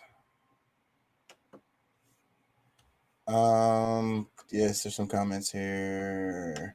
Doc says, when you eat nothing but chicken nuggets and drink nothing but diet sodas, you are not healthy and probably not able to produce milk. What the fuck? Breastfed for 2 years? Isn't that a little weird? I don't think so. Doc. I don't think so. 2 years is probably, but still, like the health of that child, and it's all about the mom and the child's relationship. 2 years old is a baby. My wife breastfed both of my kids till they were 2. Damn near my son till he was probably about 2.5. Him and my daughter.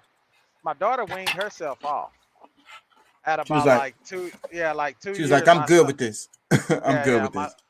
My son, on the other hand, my wife had to get him off. And he was about 2.5 when she finally got him off. But I mean, our pediatrician actually, told my wife, hey, keep going, because she was wanting to take him off after a year. And the pediatrician was like, hey, if they keep wanting it, then, hey, give it to them. It's good for the mom and the child. Both are benefiting. Yeah. So is Yeah. The mean, only bad 5 part years old. was, that every time I tried to be a little nasty and go suck on the titties, I was getting a mouthful of breast milk, But You like that shit. Nasty yeah, motherfucker. Doc says, yeah, they start to talk by then, but I guess manners can start to. Thanks for the titty, mom. yeah. Doc know he wouldn't mind some titty milk milk filled titties right now.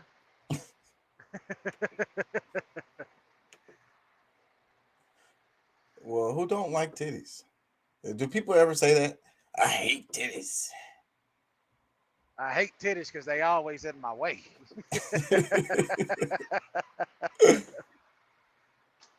Anyways, let me play this. I played this at the beginning, but y'all probably didn't see it. I might be able to stop. I don't know if I can stop these, but here we go. Oh shit! What is it doing? Hold on. I'm not sharing this, huh? Oh, let me share this.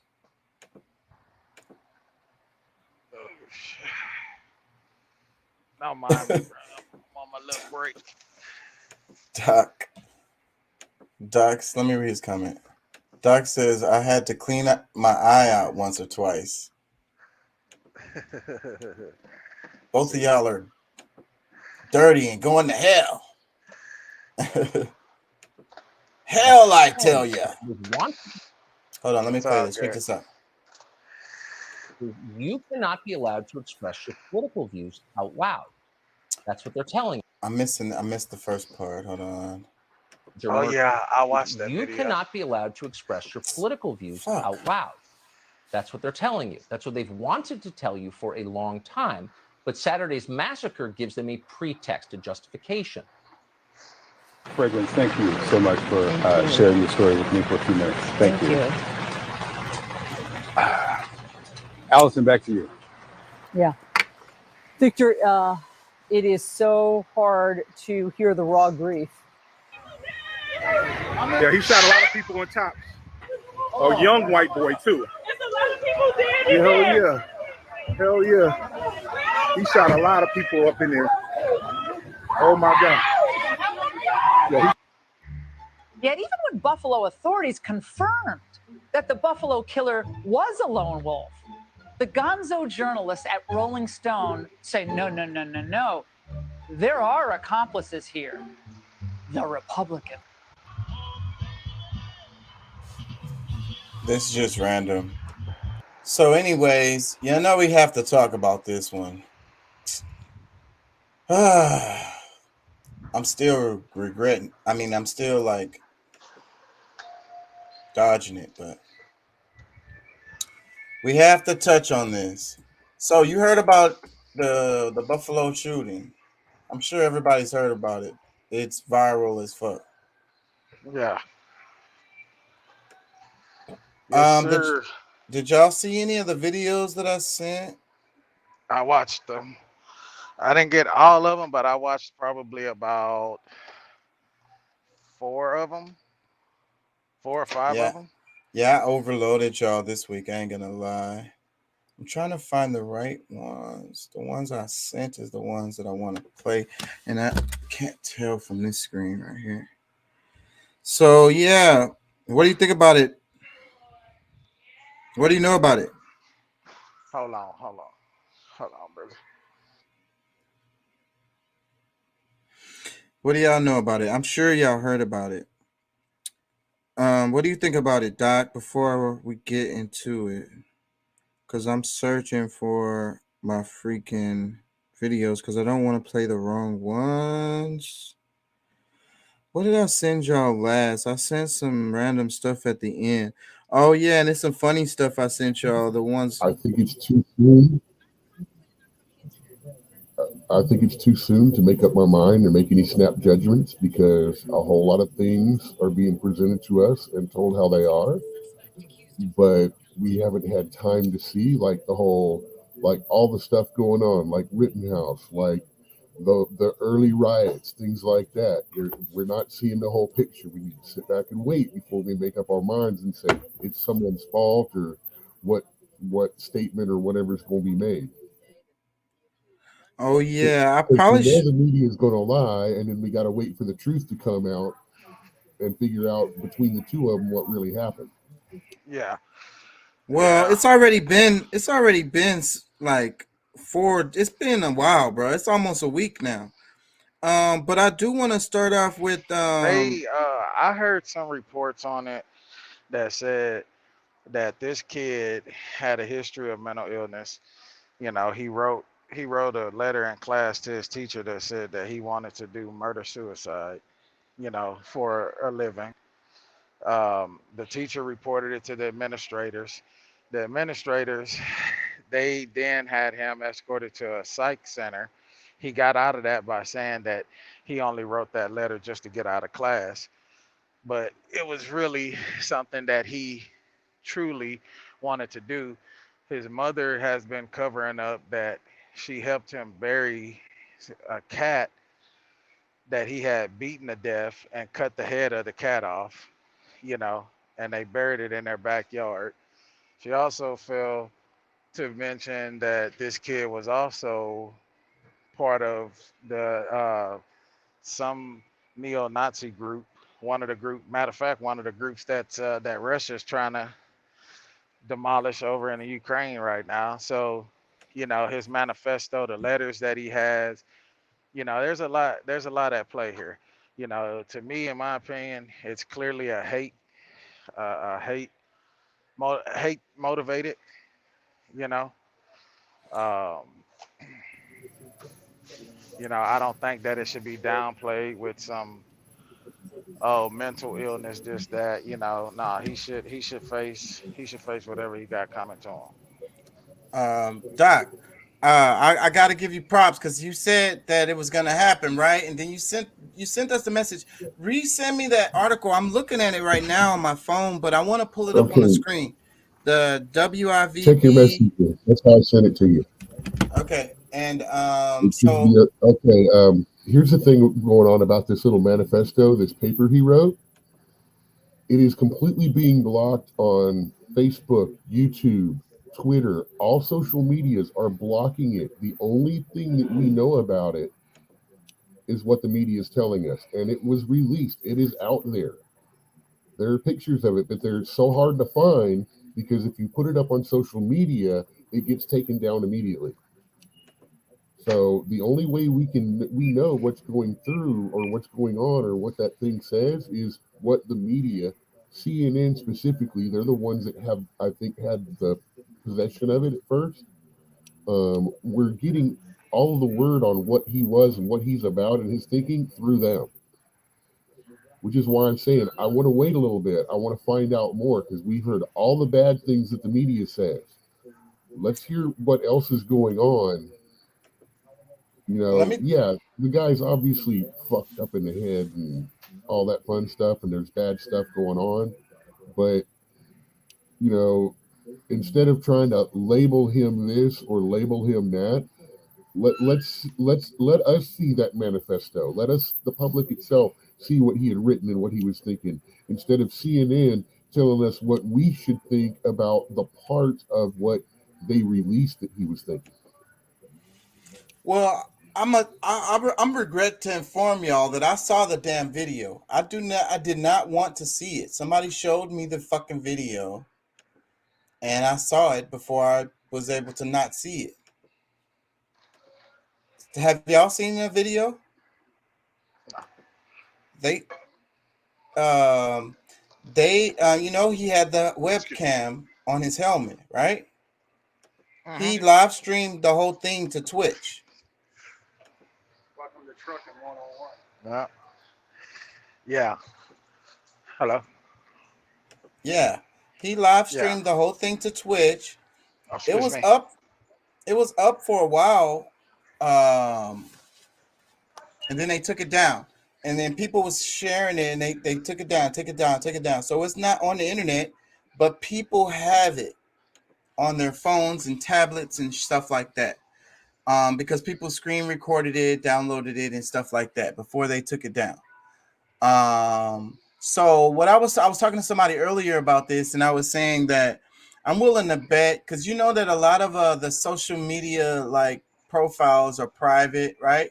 People have private accounts, and the group is like their friends and stuff, and like these people aren't gonna they're not going to snitch on them or whatever. So basically what I'm trying to say is that within these groups they can share these kinds of things. No one's gonna say anything. I'm willing to bet that this video is floating around all over the place within group chats and stuff like that. The shit is fucking horror porn. Yeah. They Yeah, like it's that crazy. shit. They get Yeah, pleasure it's from crazy. watching that shit. But anyways, did any of y'all see the video? I pulled it No, up. I I have didn't. it. I didn't I see have the it. video of inside the store now. I have the article already, Doc. It's already on the screen from when you sent it to me earlier because it was there. That's not mine. Yeah. So damn, what was I saying? I lost it. I fucking lost it. Oh yeah, he recorded it. I'm willing to bet it's floating around. Like I say, it's horror porn, and like I say, I also saw the video. So the thing is, fucking the one clip Yeah, that I've seen his live stream. I saw his live stream, his actual live stream, before it got banned from the internet. Okay, so you saw the video too. So the part the part that's floating around of the video is the part that he was the white guy he saw, and he said, "I'm sorry." You know what I'm saying? The white guy was freaking out. He was like whimpering and scooting back, and he noticed he was a white guy, and he was like, "I'm sorry," and he moved on. Really, it happened really quickly. But that clip is the one that's floating around the internet. I wonder about why that's the clip that's floating around the internet. I mean, because like I always say, but then too, after watching the video, there's not very many clips that they can play of that video because everything happens really fast. So like, if they play, I think that's the only clip you can get in their defense. That might be one of the few clips you can get of the video that's not showing someone getting killed. It happens so fast. It's like one after another. He pulls up his car in the front of the supermarket, hops out, immediately starts popping people. Goes into the store, popping more people. Security guard popped him.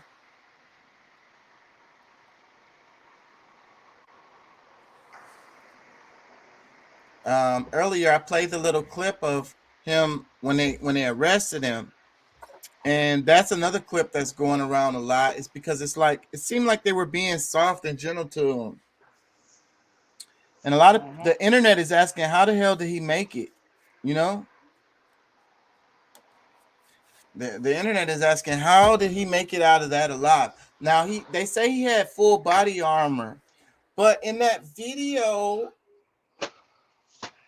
I didn't see that, bruh. Let me see. Do I have the fuck? Let's read the article first, and we're gonna get into that. It says Buffalo mass shooters alleged diatribe leaves no doubt attack was white supremacist terrorism. Buffalo, New York, WIVB. The U.S. Justice Department is investigating Saturday's mass shooting at Buffalo supermarket as a hate crime and an act of racially motivated violent extremism. Is this a video? The video? It's how long is it? 30-something seconds. It says racist screed linked to Buffalo's mass shooter plagiarized portions from Christchurch mosque shooter, expert says. So, okay, I don't know. That was a bulletin. It says law enforcement and government officials would not confirm the validity of the document in the immediate hours after the attack. Yet the excruciating detail provided leave little doubt of its authenticity. A senior federal law enforcement official told the New York Times they believed, I don't want to say his name if that's his name. There are certain pieces of evidence that we have ascertained in the courts of this investigation that indicate some racial animosity. Erie County District Attorney John Flynn said, I'm not going specifically talk about or elaborate on what exactly they are right now. Well, why bring it up, jackass? The document, which News 4 has reviewed, plotted the attacks in grotesque detail. The writer plotted his actions down to the minute, included diagrams of his path through the store, and said he specifically targeted the Tops Market location in Jefferson Avenue because its zip code has the highest percentage of black people close enough to where he lives. That's interesting. I think there's a significance to that Tops Market, but not because of the tops, but because of those images related to the colors, something related to those letters and the colors. I don't know what it is yet, though. I'm gonna dig on that. This was pure evil, Erie County Sheriff John Garcia said, a straight up racially motivated hate crime. Alexander Rosenberg, Deputy Regional Director of the Anti-Defamation League, says the organization is still sifting through the complete document, but it can already draw some conclusion. Greatly anti-Semitic, greatly racist against people of color, white supremacists radicalized in all the ways we can think of. Rosenberg told Fool 180 pages. I want to repeat of this. 180 pages. Let me see. She keeps saying his name. I'm not fucking saying this dude's name because that's what the fuck he wants us to do, and I'm not doing that. So, Doc, let me ask you before I read the rest of the article. What made you say, explain to the audience, what made you say that you thought that a shooting was going to occur that they was going to blame on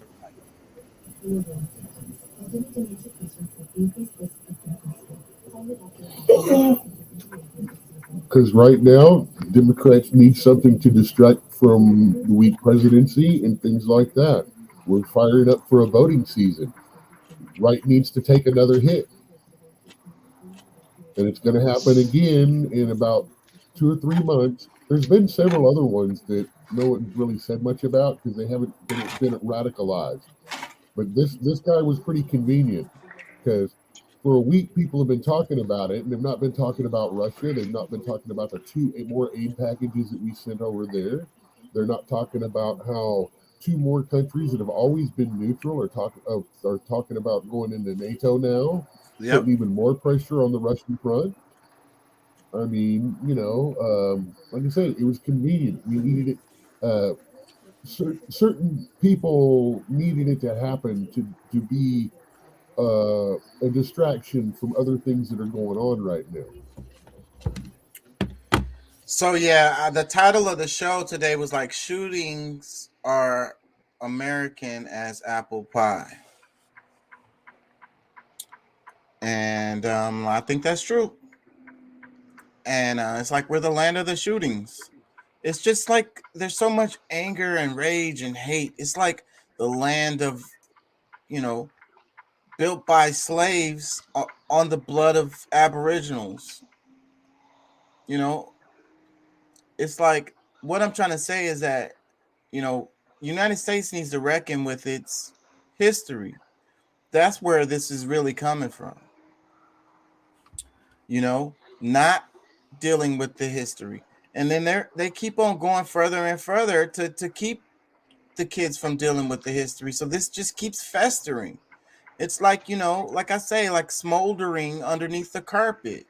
It's just building into a bigger and bigger fire. It's molting down there. Yeah. Yeah, bro. The shit is crazy. And Joe Biden has totally used this situation for his own personal gain. You know.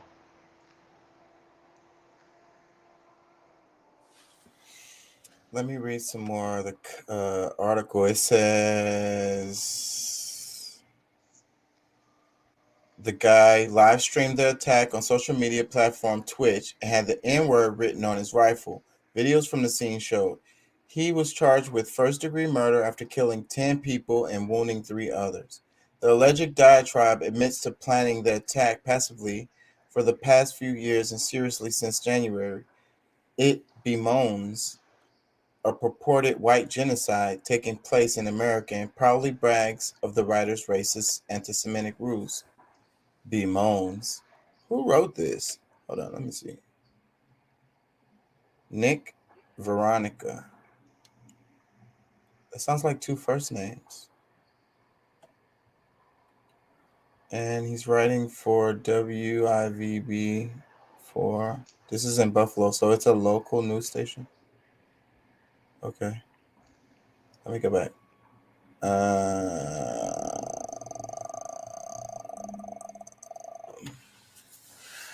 In a Q&A with himself, the writer says he supports those that wish for a future for white children and the existence of our people.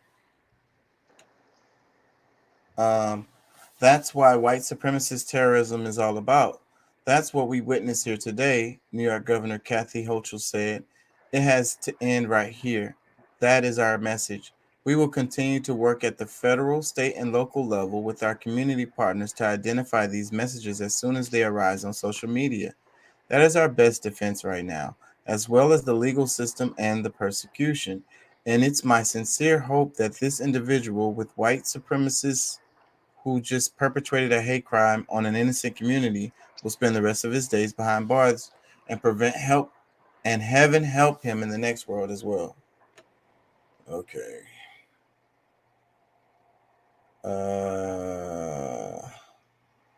So is that pictures of the guy? I'm not gonna fucking. One of the victims of the attack was identified as Aaron Salter, a retired Buffalo police officer who was working as a security guard at Tops. Officials said Salter attempted to stop the attack and shot him in the chest, but he was unarmed because he was wearing tactical body armor. This alleged diatribe carries on for numerous pages about the type of gear that was chosen specifically for the attack.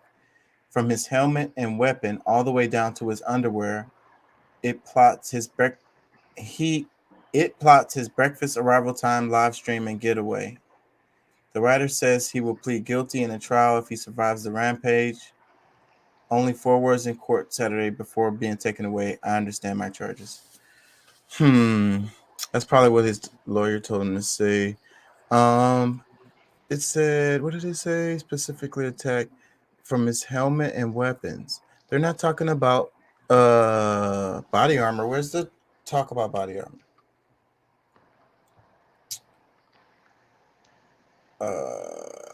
That's the end of the article. That's it.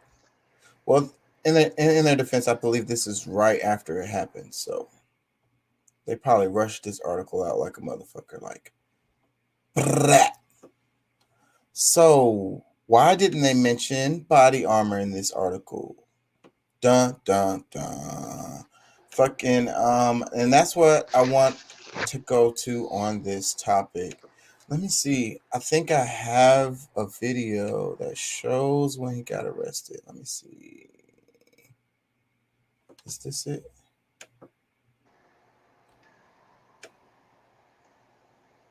Nope. This is not it. This is just people talking about it. Good thing I didn't play that. That show walking him out the store to the car. Yeah, do you have a video on that? I'm trying to see. I don't see it right now. I thought I had a video on that. It's the video that you were playing at first. Yeah, but that one. Playing at first. Yeah, but this all chopped up on there. Like you can't barely see it.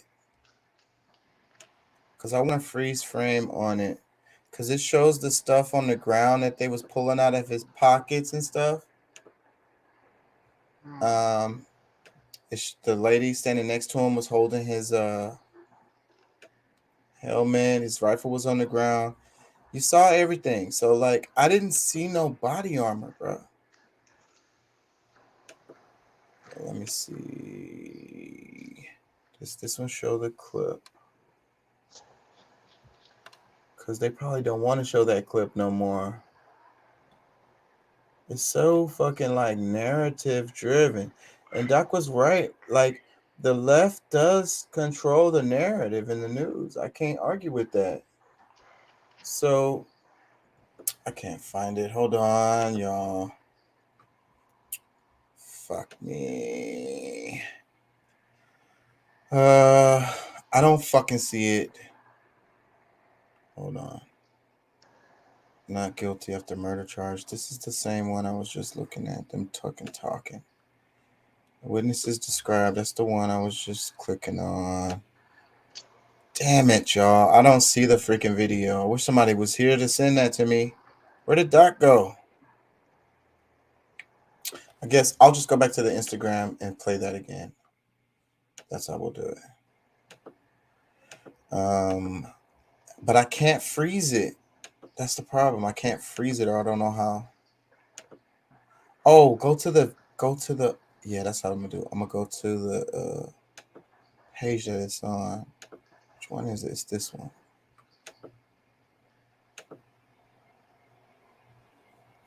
Let me see. Can you see? Is this the one? Can we make this bigger?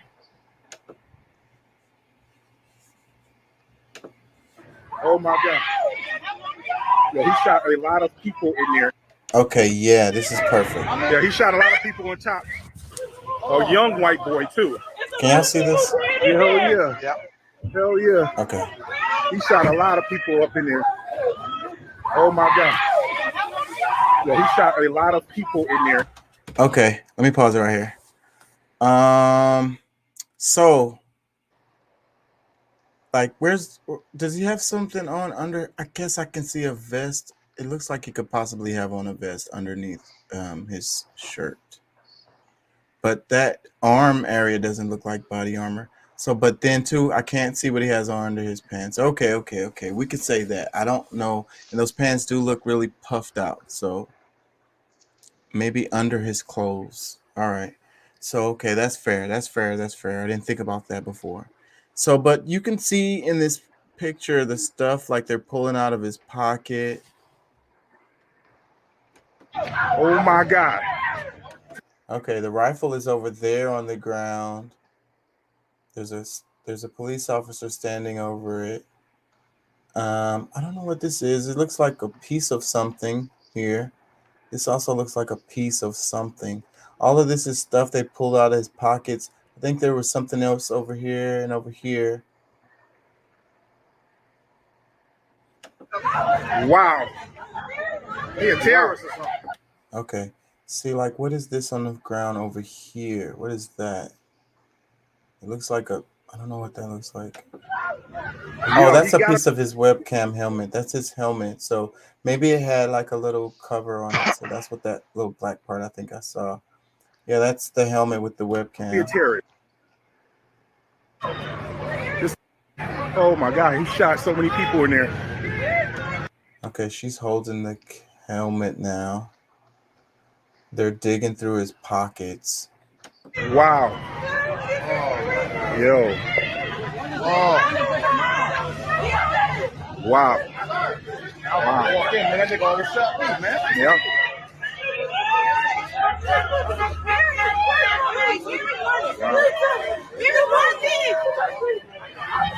Wow. Julie, calm down and say what she went through.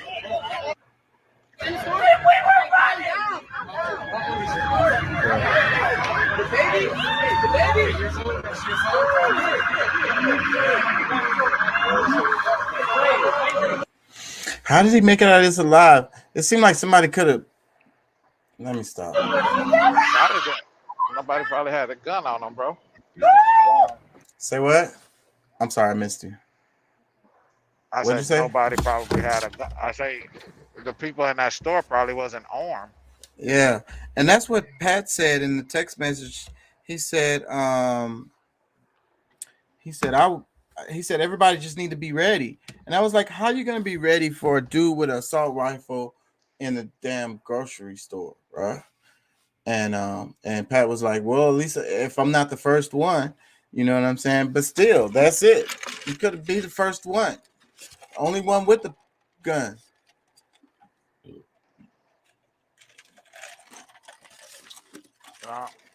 And anyways, he had that rat. You know what I'm saying? That's another aspect of this. Pat got a pat on his hip. You get what I'm saying? That's not the same. You think you finna win a gun battle like that? No. He had a bunch of clips too. They showed him. That was another thing that was on the ground. Unless you're a good shot, bro. If you're a good shot, you can sneak up on him and hit him in one of them vital parts to knock his ass out. Yeah, you better be expert marksman, and you better know some damn evasive maneuvers.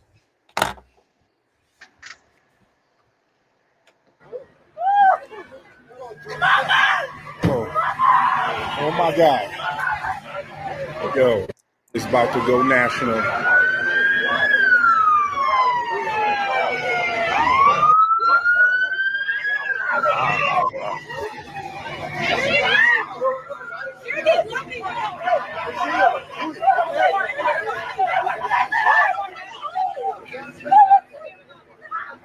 Think somebody like that should be given due process? Wow. Wait, what'd you say? I say, do you think someone like that should be given the opportunity to sit I don't in a believe in courtroom vigilante. of his I peers? do not believe in vigilante justice. You cannot let the mob make those decisions, and you can't let people make emotional decisions because, you know, like in Doc's defense, you know, you do need to do an investigation. You know what I'm saying? It was clear what happened, but at the same time, an investigation needs to be done. You know what I'm saying? You can't just no. I don't, and I don't believe in capital punishment either. And you know, an eye for an eye leaves the world blind. You know, it's love is what we need. More killing is not going to bring that.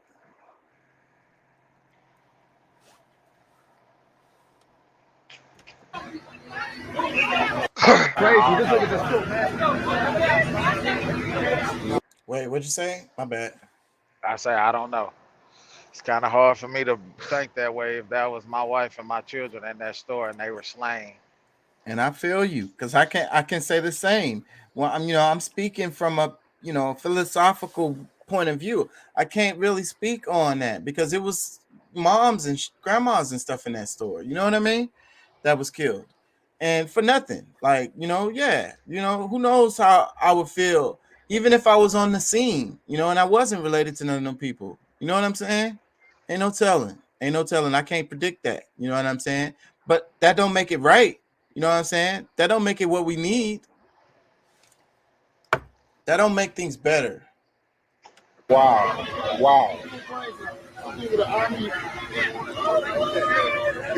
Be calm and stay. He shot a lot of people in there. Wow.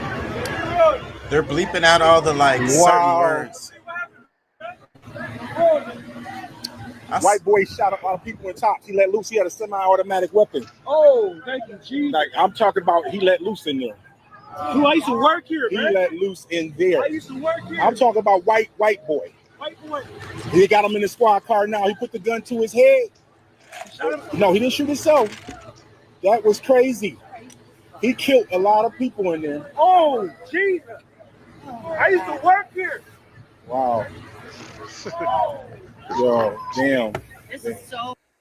Yo, you know what? This sounds like it's the end of the world. That white boy come into the hood and he shot up Top Supermarket. You see that gun he had? That was a military grade weapon right there. Wow. That was a military grade weapon. Wow. Now they had a supermarket shooting in Colorado too. Oh my God. This about to end. Let me let this wrap. Ain't nothing you could do. Yeah. So you said it was a supermarket shooting where? In Colorado. This was some time ago, but it wasn't too long ago.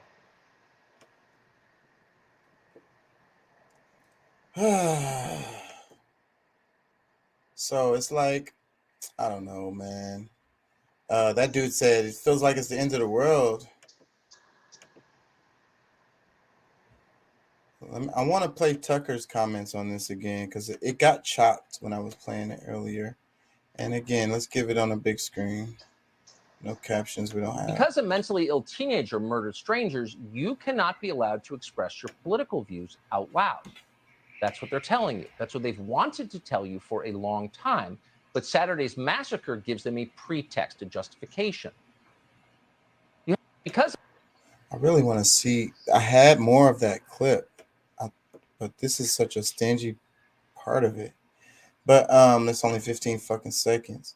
But the first part. Because a mentally ill teenager murdered strangers. Let me play that again. Because a mentally ill teenager murdered strangers. Do y'all hear what that is doing? Yeah. He's already setting the narrative. Mentally ill, so he gets to walk.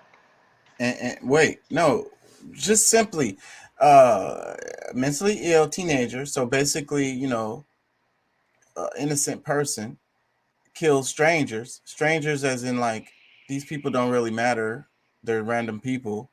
Basically it's the value of one to the other, you know what I'm saying? Let me play it one more time. This is psychology. Because a mentally ill teenager murdered strangers, Because a mentally ill teenager murdered strangers. So, like, it's not a big deal. Like, some mentally ill teenager, he murdered some strangers. So here comes the left.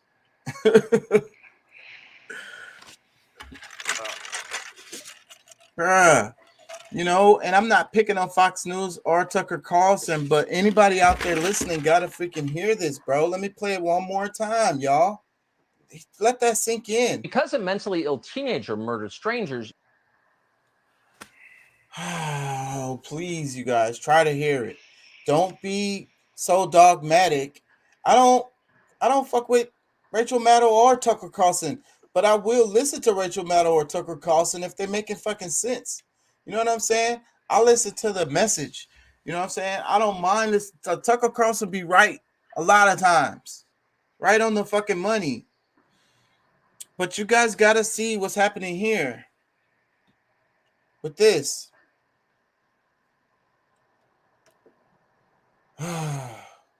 This is painful. I ain't gonna lie, bro. I'm hardly speechless. This one gets me though.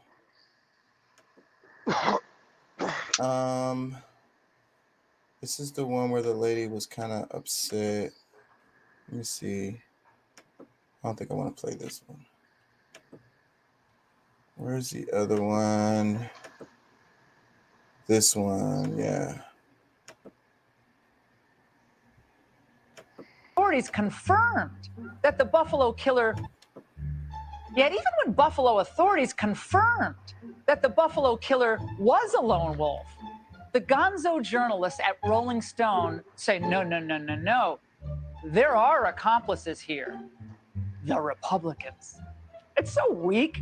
I learned it by watching you. And when the argument is made that way, it does sound freaking silly. But she's touching on a topic that it's so weak. I learned it by watching you. That's what I heard. Rolling Stone say no. There are accomplices here.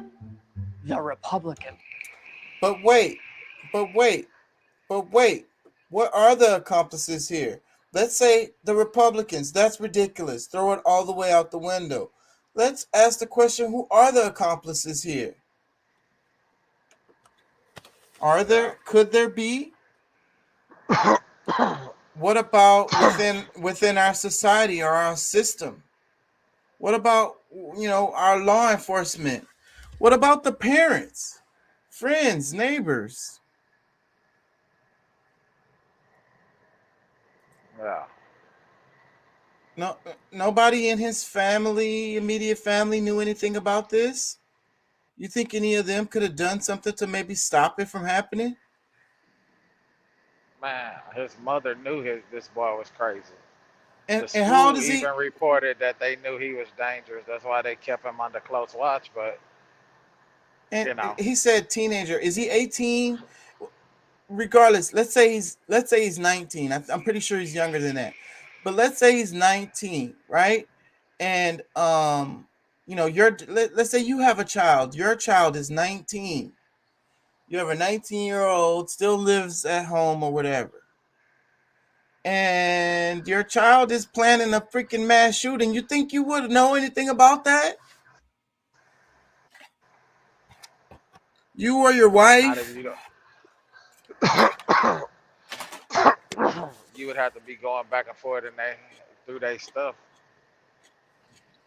So you think it would be difficult? I mean, I think He it would posted be, he if posted they're all this not stuff going through his online. stuff.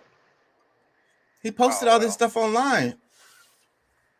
He was posting stuff regularly. You know, I got another video. I'm gonna play it, but he got in trouble at school or some shit like the school, and he was thinking about Yeah, doing a that's school shooting. yeah. I think I shared a video with you from Jimmy Dore. They were talking about something similar to that about him. So again, kid gets in trouble in school, thinking about planning a school shooting.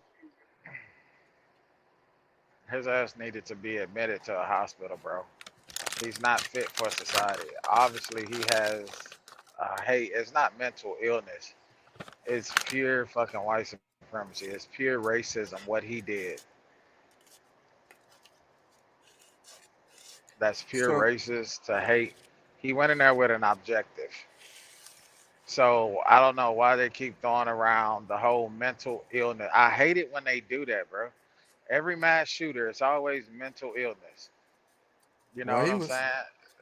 They in didn't. one of the clips. The guy was saying the dude was mentally capable enough to pull that trigger and get in there and plan all that shit. Yeah, they always want to pull a mental illness card for these mass shooters, and it's like, dog, that's not mental illness. I don't. I feel like that's a cop out. And then they get locked away in a mental institution, get a gravy train for the remainder of their lives. They locked away, they're protected. They in AC all the damn time. And when he was getting arraigned, it was like he had on a hospital gown, and I was like, "Oh, my mom told me to send her a message when I go live. She wanted to talk about this. I wonder if she's still up." Yeah. So he had a hospital gown on, and I was wondering, are they already treating him like, is he, where is he? Is he actually in jail or is he in a hospital? He probably had a mental facility slash jail. Well, They, you're a bit of an insider. What do you know about that? Like somebody's coming in, maybe they're saying they're crazy. Like this is right away. Do you know anything about how they deal with them? from my understanding, they would take them down to the infirmary. They would evaluate them. They would be evaluated if they found to be, they would. I think they would send them either to if not UTMB, Galveston, they would send them to the psychiatric jail, prison, which I think that's around the Houston area. If they're locked up in prison, it's the Jester 3 unit. It's over like in the Sugarland area, outskirts of Sugarland, like old Highway 90, back over that way. And that's the Mhm. psychiatric prison, and they sent them over there. So do they make them wear medical gowns and shit? I've never went to that unit, but yeah, they strip them. They strip them of anything that they can harm themselves with. So yeah, they're not in regular inmate attire. Regular inmate attire is for prison, depending on where they at. Where I worked at was white pants and white shirt. White Well, pants and white shirt, and then they had boots that they walked around. They had these little like state issued style boots that they walked around with. But yeah, if they were a harm to themselves, gonna commit suicide, that type of stuff, they're stripped of anything that they could potentially cause harm to themselves with. Everything they're in is like a like a one piece, and it doesn't have any type of strings or anything like that. They get very creative, bro. They pull the stitching out of clothing and shit like that, and make it strong enough to try to hang themselves, choke themselves out with. So yeah, they're stripped of anything like that. Let me play some of this because 10 look, people breaking look at what he has on. What the hell is that? Does that? news. The suspect accused of gunning down 10 people at a supermarket in Buffalo faces a judge. Why authorities say they believe this was a racist hate crime. Good evening. I'm Jessica Moore. 13 people in total were shot inside that grocery store. Police tell us 11 of the victims are African American. 2 are white. This all unfolding at a store in a predominantly black neighborhood in Buffalo. CBS 2's Leah Mishkin has been following the developments all evening. She's live in the newsroom with the latest. Leah? Jessica, Buffalo's police commissioner says the 18-year-old suspect traveled hours to commit this attack. The FBI says it's investigating this as a racially motivated hate crime.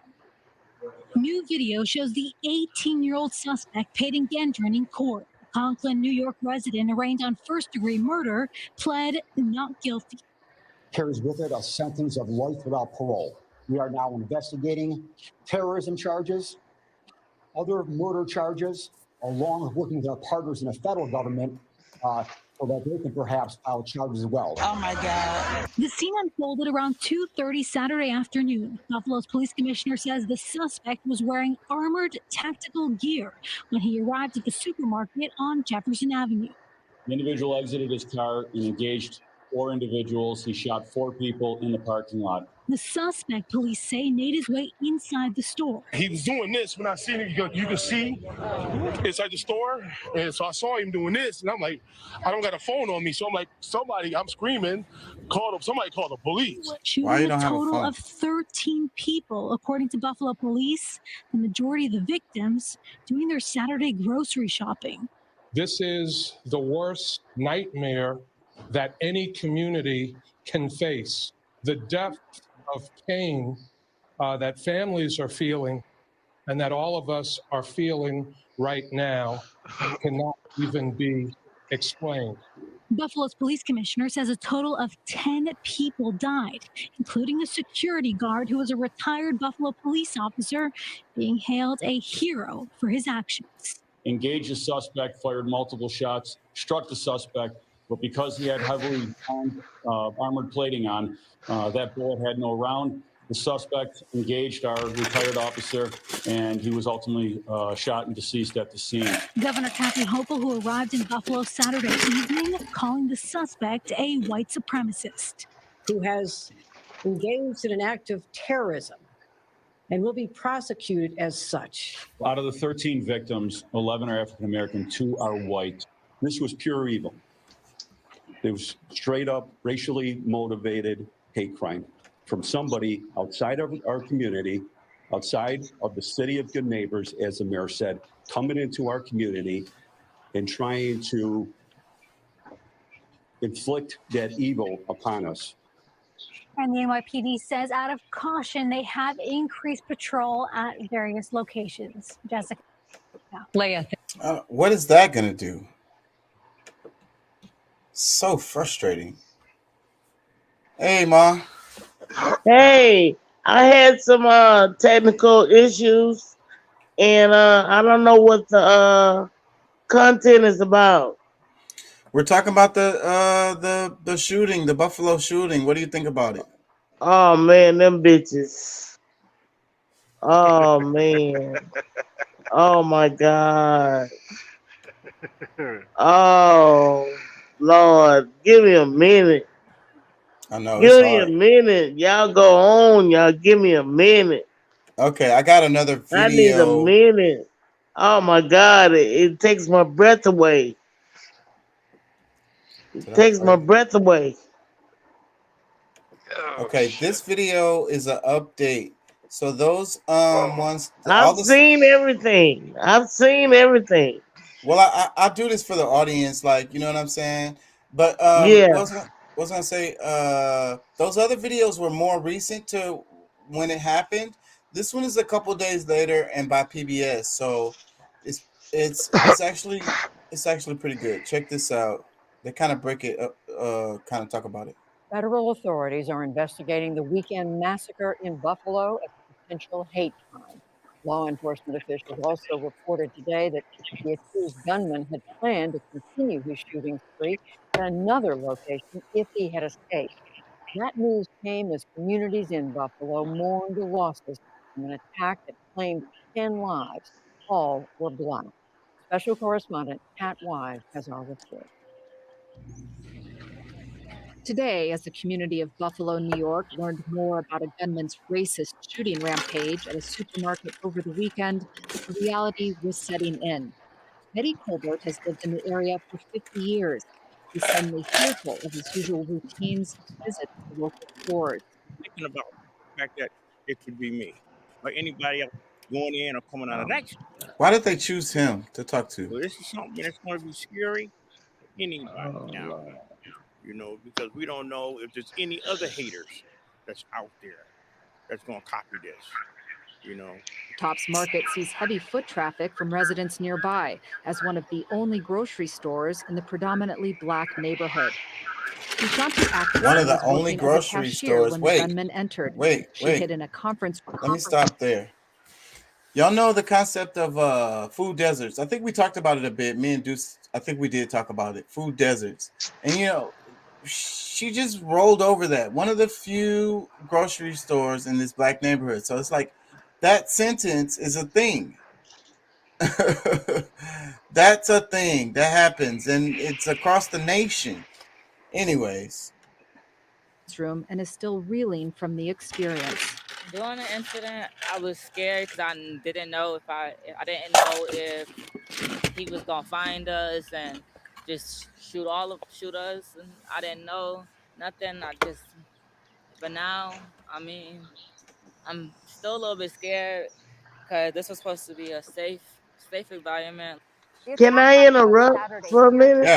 Yeah, go ahead. Yeah. What about, did you hear about the 911 operator that hung up on old girl? Yeah, I heard about that. Because she was whispering? Yeah. Yeah, bitch, what you, oh, excuse me. Excuse me, your audience. But, how you gonna say, I'm gonna hang up on you because you whispering? You don't have to be whispering. I guess the 911 operator wants you to get shot. Yeah, well, she lost her job. But that ain't help nothing. Just because they say she is no longer with us. She is no longer with us. What does that solve?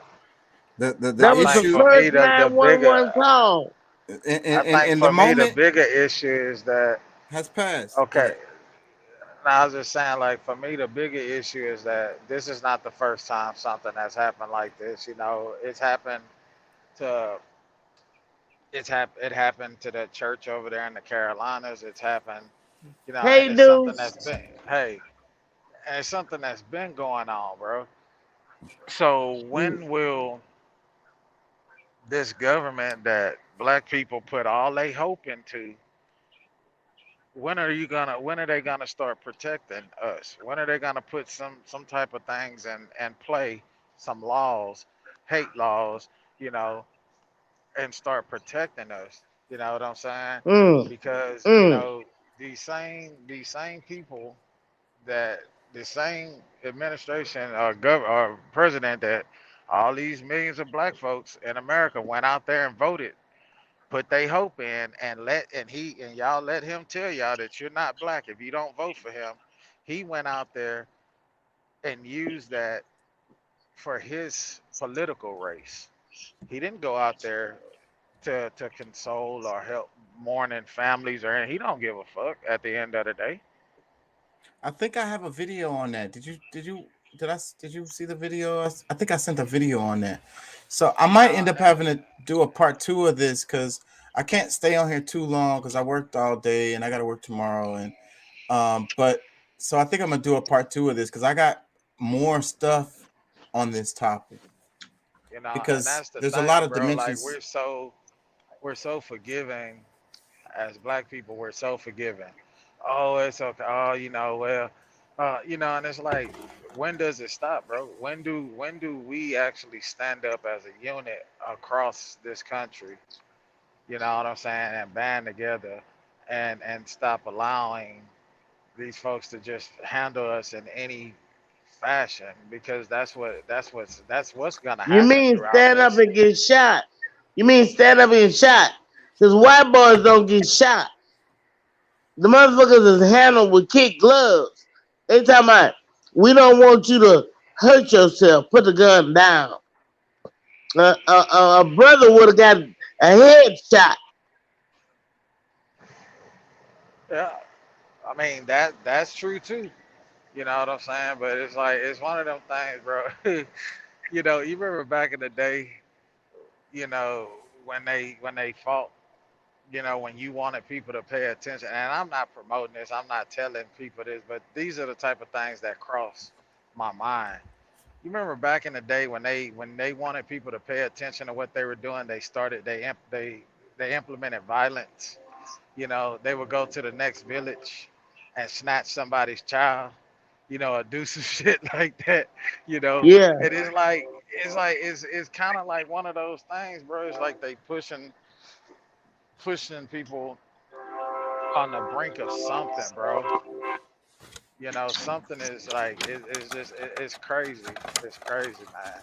Yeah. Just like I used to teach y'all, like that security guard in that store, he gave dude a body shot. He died. He gave dude a body shot. Dude didn't get hit. He shot him. What I used to tell y'all all the time. Yeah, hit him in the head. Get Hit the him in the head, head. kill the head, the body gonna die. Yeah. Yeah, and I'm not apologetic for that. Yeah. Yeah. An eye for an eye leaves the world blind. Yeah.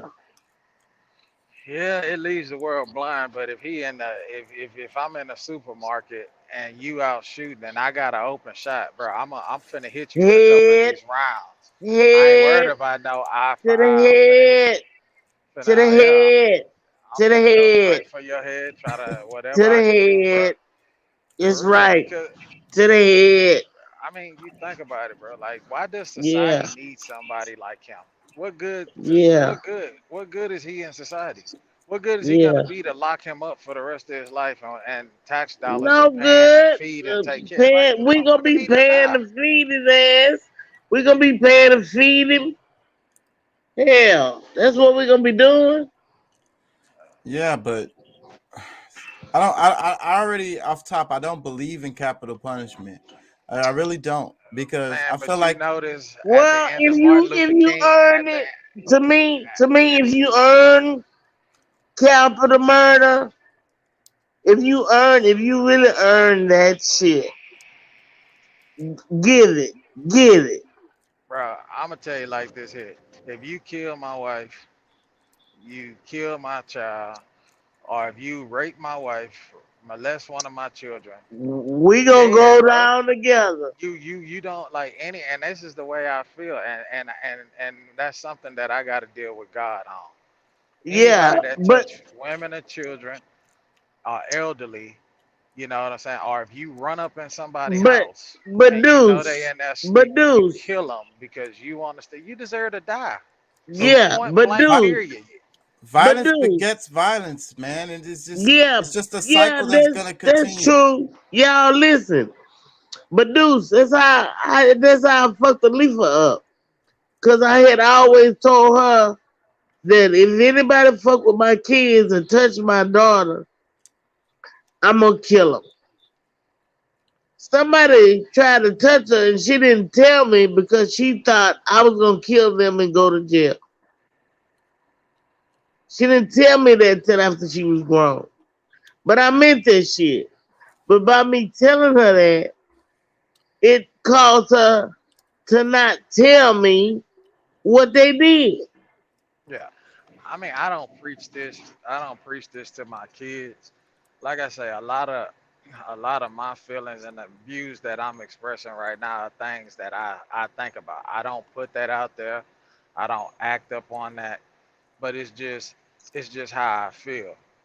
I feel like anybody that does, if you do wrong, you go out here and you run up in somebody's house and Oh, don't run up you in know here. you run up in somebody's house, you know, and they sleep or whatever, and you kill them, or you kill them because they're trying to protect their shit. Yeah, You yeah. deserve to Bang, die. bang. If you run up Bang, and bang. you rape a woman or children or anything like you deserve to die, bro. Like all of that, Bang, bang. just to, Bang, like you, bang. I mean, I just feel like because it's like what good these people are gonna continue, and we see that trying to rehabilitate these kind of people, they 9 times out of 10 they are repeat offenders. Right. You know what I'm saying? Well, And they Yeah, just violence begets violence, and sometimes killing these people is probably that's true. letting them get off too damn easy. You know what I'm saying? Now they don't feel. Yeah, but Now they don't feel sometimes you, nothing no more. They get to be a martyr. yeah, They get to be remembered and shit. You know what I'm saying? yeah, yeah, I'd rather them suffer. So that's just how I feel because death is way too fucking yeah, easy. But yeah, the but other thing, look, like this last bitch, he wants to be famous. So long as he lives, he gonna but be famous. no, it's the opposite. People liable It's to the forget about opposite. him if he stays alive. If he dies, then that's gonna make him famous forever, Make him a especially if they kill martyr, him. huh? Yes. So the other part is what Deuce was saying about rehabilitation. Okay, our system is not designed to rehabilitate a motherfucker. You worked as a CO. No, What rehabilitation was going on in there? none. none, none really, none. To be honest with you, none. Let me put it to you like this. This is what they put it. They have programs to rehabilitate and for you to be able to change your life, but they don't force it. You have to wake up and be willing to say, you know what, man, I want to make a true change and go and get your GED, go and take some college courses, or go and learn a trade. Because they have all kind of trades that you can take within the penal system that and the trades that they offer in there, you are capable as a felon when you get out of prison to be hired on doing Capable, this. but likely Space. not hired in a lot of Oh no, places a because lot if of it's them a will get felony, hired. Now, if you go, if in the state of Texas, if you go and take a trade, like we have inmates in there, that were taking trades, for like water treatment. They were taking trades and like different plumbing and things of that nature. When they got out, they have programs that where they could get hired or they have jobs. They'll give you the list of the companies that will employ you with having a felony. Because a lot of times it's not so much of the felony, it's about the years, how old it is. So if you in there and you serve a 10, 15 years, okay, that shit is old, companies like that. Or you can be employed with the city. You know what I'm saying? You can be employed with the city or the county. These jobs, vital, these jobs, they will employ. So I'm not saying all of them get it, because I'm sure that there's some that don't make the cut. I'm not finna sit here and say that. But that's the way it is in there. It's not forced. They don't force rehabilitation. They don't force you to take these classes and take this. There's certain little guidelines that they make you go through or whatever. They may make you go to class, go to school for something, this or that. But it's not like no true full-on rehabilitation. You know what I'm saying? You got to be one of them inmates like, hey man, I want to try to change my shit around before I get out of here. They just be trying to make good time. Yeah, you know what I'm saying? Yeah, let me play some more. It's you just get that good time. Let me play some more of this. On Buffalo's east side. The alleged gunman drove about 200 miles from his hometown to the parking lot behind me, armed with an assault rifle. Today, law enforcement officials remained at the scene, poring over the evidence. The 18-year-old gunman live streamed the shooting from a helmet camera to a small audience on the platform Twitch. He shot 13 people, killing 10 of them. Of his victims, 11 were Black. The Buffalo Police Commissioner made clear he was targeting them. The evidence that we have uncovered so far makes no mistake that this is an absolute racist hate crime Peyton Gendron, who ultimately surrendered to police after saying his pointing a damn weapon name. to his neck, pleaded What kind not of guilty at his defense is he arraignment. going to try to have? Somalia told CNN today the gunman Insanity. had planned to continue his rampage, possibly at another supermarket. The Buffalo massacre is reminiscent of other racist attacks, including a 2015 mass shooting at a black church in Charleston and another in 2019 at a Walmart in a predominantly Hispanic area Ooh, of that El make Paso, me Texas. sick. And it's left families like Ruth Whitfield's in agonizing grief. Whitfield, one of the victims, was shopping after visiting her husband in a nursing home. Going to Tops was a daily ritual for her. She was 86 years old. We have no answers. What do we tell our father?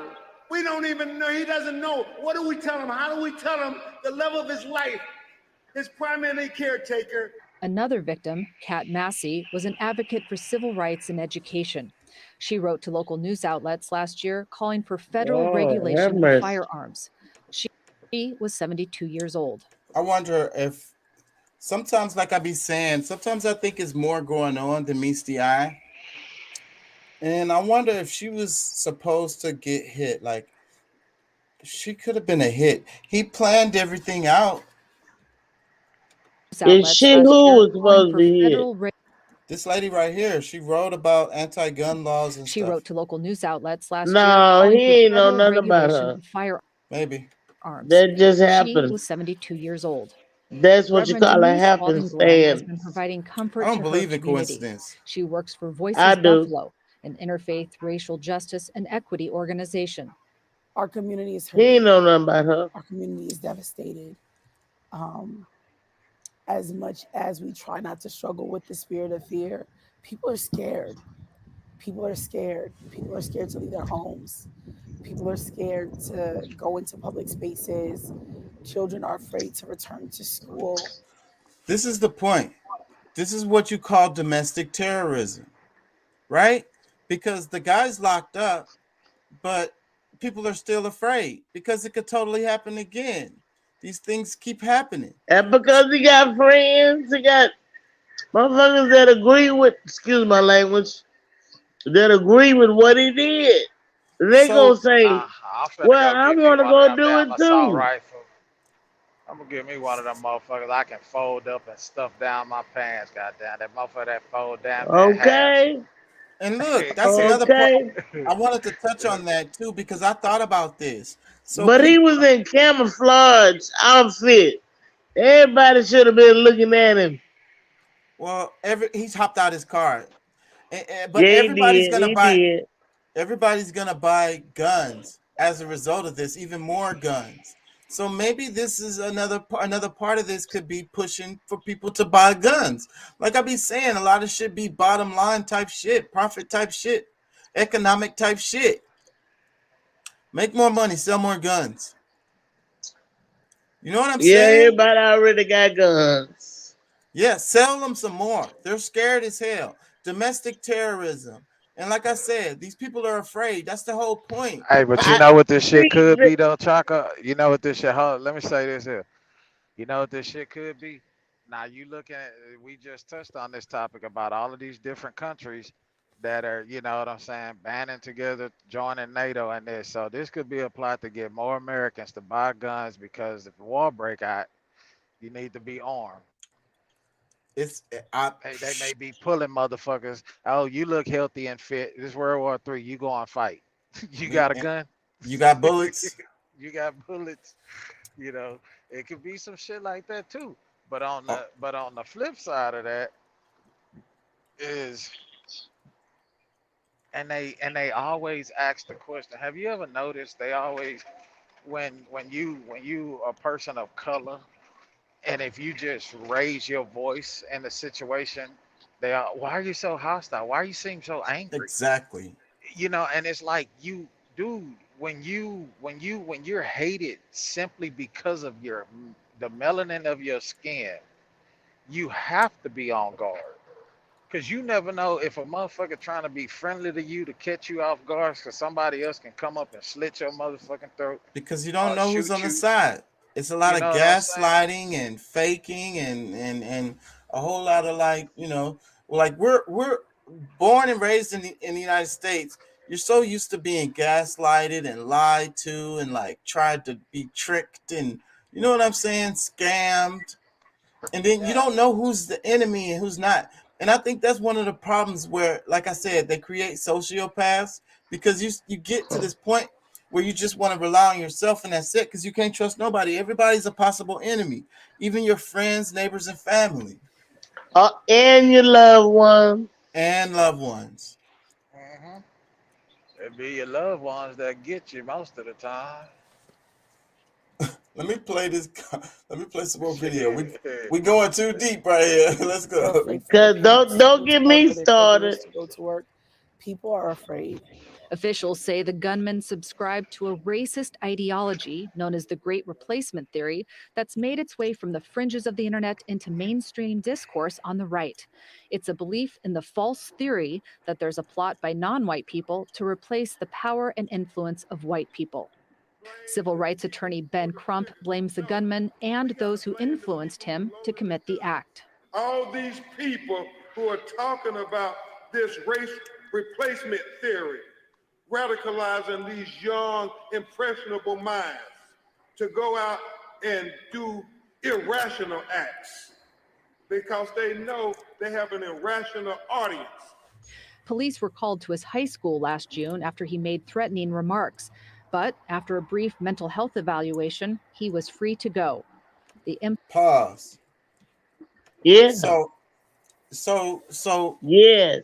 What about the parents? I said a little bit earlier. Well, they investigated them, and we ain't heard no more about it. So, do you think that the parents could have had any kind of influence Yes. on maybe stopping this from happening or Yes. instigating it? Yes. That's my belief. You don't know what goes on behind the door. You don't know what Yeah, goes on but behind the it walls should have of been his no house. damn doors. It should have been no We don't damn know. doors. No. I'm talking about we If don't you know got, what goes on behind the doors of his home. We Right. don't know what kind of conversations his parents had. His parents could be like, "Oh, these fucking niggers." You know, They had to his know parents something. probably bought the gun. They had to know Yeah. something. My at the very least, they had to know something. They showed pictures with all of them with water guns or whatever they was posed with. So you know, in the back, they probably all had real guns, all of them, and So, they I did think- guns. I think They in these did situations, guns. in this situation, you need to hold the parents accountable. If this dude lived with them, he just turned 18 or whatever. I know he legally bought that weapon, so Yeah. maybe that was outside of his parents' control. But It's gonna all come out. It's gonna all come out in the wash. if they hold the parents accountable, then they should be like, the parents are going to be like, Timmy, if you run out there and kill somebody or whatever, I'm gonna kick your ass or whatever. Don't you go out there and do that no fucking stupid shit. You know what I'm saying? And get me in fucking jail. I'm gonna kick your ass if you get me in fucking prison. But that's pressure. That's pressure. If the parents feel like they got fucking immunity, then like, oh, I didn't have nothing to do with it. And then it's like, good job, Billy. You know you're gonna have to go to jail though.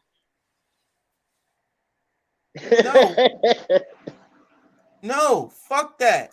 Both parents. Put they bitch asses in the jail too. Yep. Anybody else that could have known about it? Sisters, siblings, Yeah. I don't give a fuck. Aunts and uncles, you have to have a deterrent Well, they for this know kind of he thing. left. They know he was gone. They know he was left. You know, they knew. They knew this boy wasn't wrapped tight. They knew that. All of our justice, all of our criminal, all our system is after the fact. Everything is after the fact. There's no preventative measures. Like none of this stuff that they're talking about is even going to help at all. Even the gun control shit is not going to really fucking help. This is all Band-Aids. Mm. You know what I'm saying? Yeah, some got to give. Some got to give. So, I mean, pressure on friends, but don't take our guns away because criminals don't give a fuck. Well, that's right. We gotta have our guns. I wish a motherfucker would. I wish a motherfucker would. At the moment, I'm not Around arguing for here, that. I'm arguing around for here, the I wish they parents would. to get in trouble whenever things like this happen. School shootings, all that kind of shit. Arrest the fucking parents. They're gonna be talking to their kids and they're gonna be watching. Be more fucking aware of what the fuck's happening in your damn house. If your child Yeah, is about to go kill some kids at school, your ass need to fucking yeah. know about it. Or guess what? We coming and Hell, locking your kill ass up. them too. Kill them too. They killing the parents too. Let me play the end of this. Impacts of that release are now reverberating throughout the city and the country. This is our mother. This is our lives. Why they keep We playing need that help. clip on all the damn? We're asking you to help us. Help us change this. This can't keep happening. That's sad. President and First Lady will make a trip to Buffalo tomorrow to meet with families and see the grieving community firsthand. For the PBS NewsHour, I'm Kat Wise. It's still fucking horror porn watching the guy cry, talking about please help me. It's pathetic. Yeah.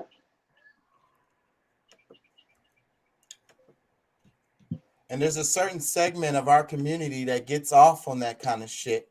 And that's the reason why that shit is on the freaking TV.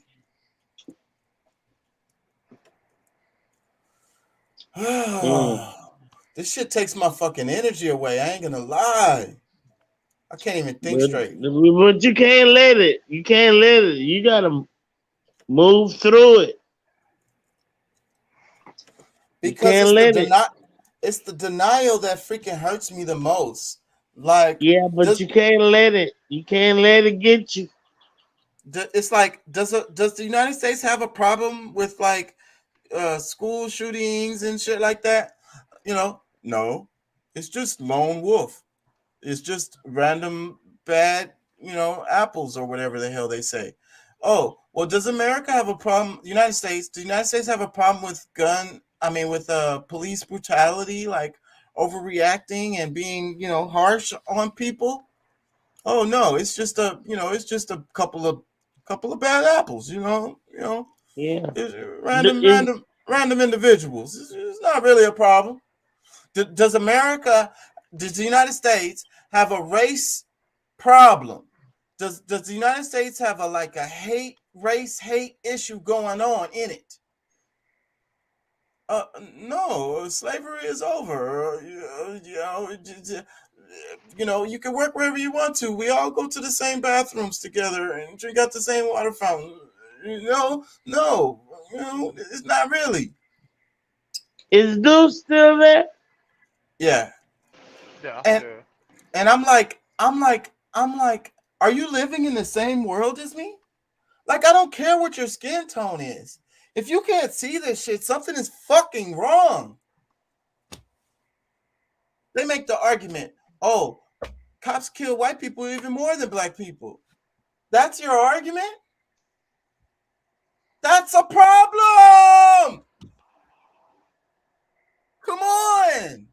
What is wrong with everybody? That's why I feel like I'm getting punked. I feel like I'm like in the Twilight Zone. I feel like, what the fuck? Well, yeah, but you shouldn't take it that way, like that. Anyways, I'm gonna play clips of Karen Hunter's show. Maybe I won't make it to a part 2 on this, and we can wrap this topic on this video right here, because this shit is emotional. I know. Some of you know, 2014, I had a 1 month trial run. As SiriusXM was deciding whether or not I was worthy to be on these airwaves. And it was during that first week that Mike Brown was killed. And I knew in that moment, they brought me on, Renee, to talk about business. I was going to, talk about business. I was going to do a business show, which in my mind, I always knew I was never doing a business show. And even if you told me to do a business show, it was going to be a business show wrapped in everything that I wanted to do. Because you know how we do, we remix everything. But that moment in time, I said something is horribly broken, and it wasn't about policing. And it wasn't about Black Lives Matter, because they always did. There's something inherently cancerous about this country, and it goes to the humanity, because there's no way in hell, I don't care how many badges I have, I don't care how many wars I've been to, that I can empty my gun into another human being's body and take their life. There's no way in hell, I don't care what the circumstance, you could spit on me, talk about my mother, that I could put my knee on your neck for 9 minutes and 26 seconds until you no longer are here. I don't care what is going on in the world. There's no way I could drive to another city a day ahead, scope out a place to make sure that this was indeed what I saw online, demographically a Black neighborhood, and commence the opening fire on people I don't know simply because of the color of their skin. There's no way I can do that. And I think that's an important ass fucking, because I don't feel like, how do y'all feel about that? Do y'all feel like y'all could do something like that? Anything in the vicinity? Hell no. Dude, to be honest with you, that should go against them. Premeditated. You had 200 miles to drive and think about this shit. You could have turned around at any point.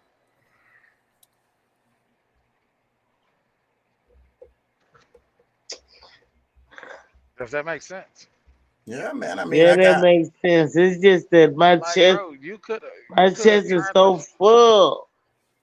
Like, bro, like you could have turned around. You didn't have to act this out. You didn't have to go on with that. It's so hurtful. I'm so hurt.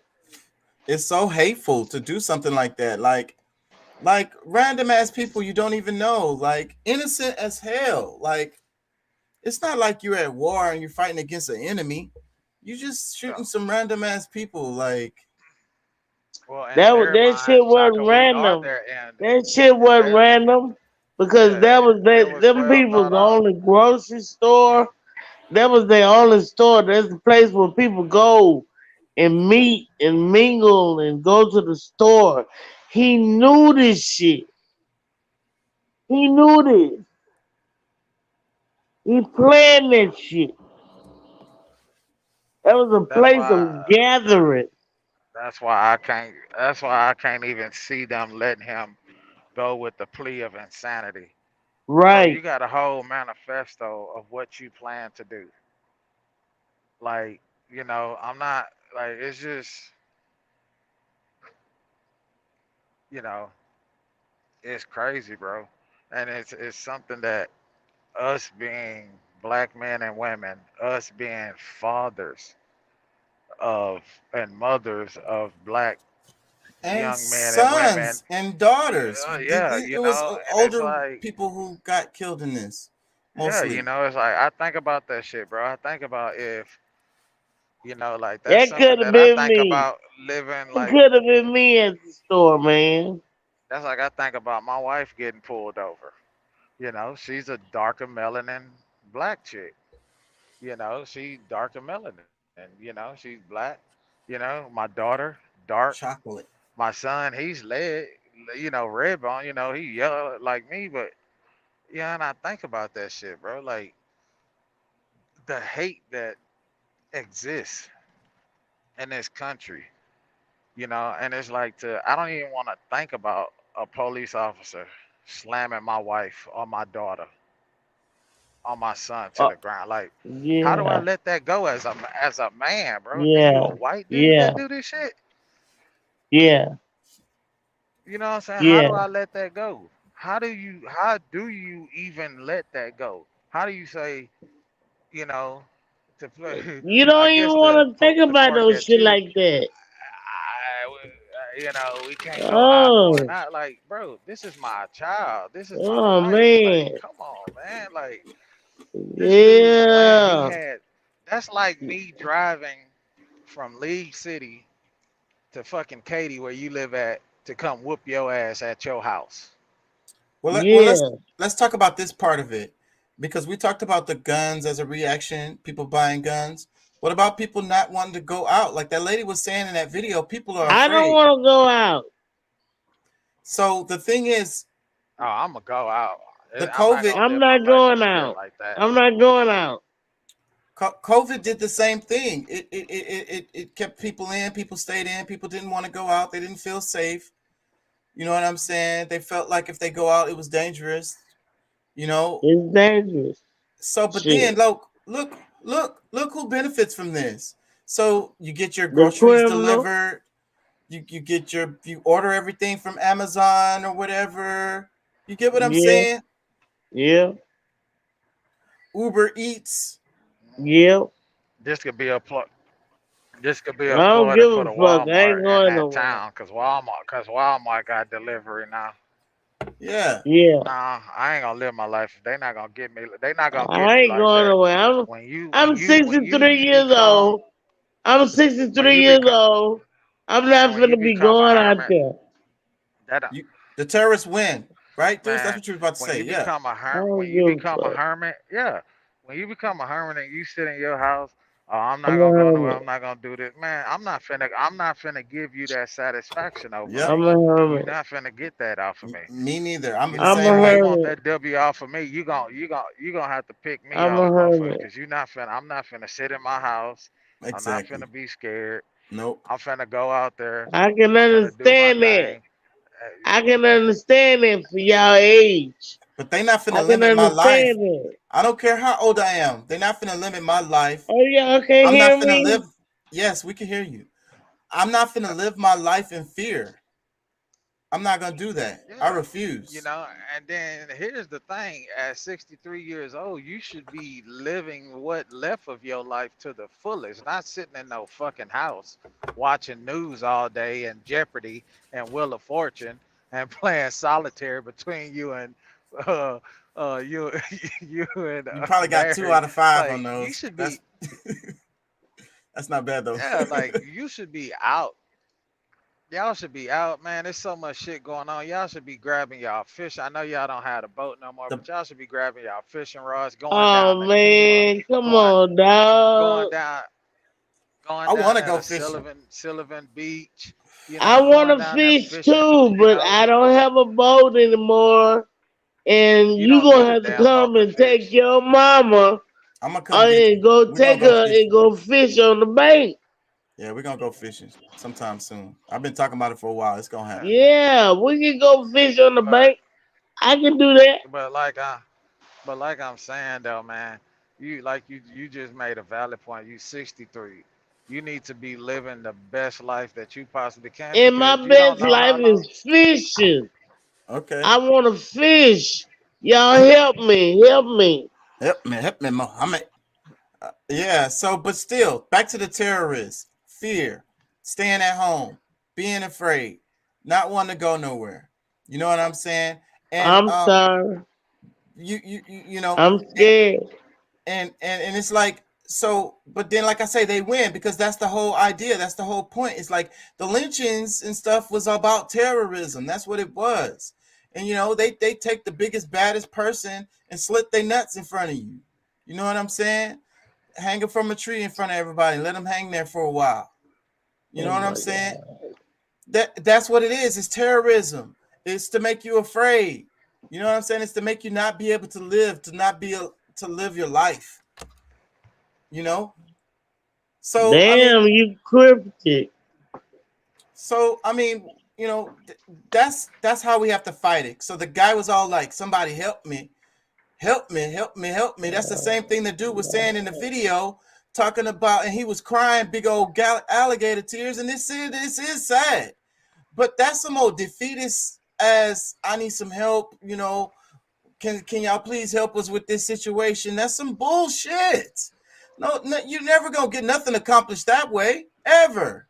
Somebody is coming to try to hurt you, and you like, please, somebody help me. That's not What gonna was work. it said? I didn't get that.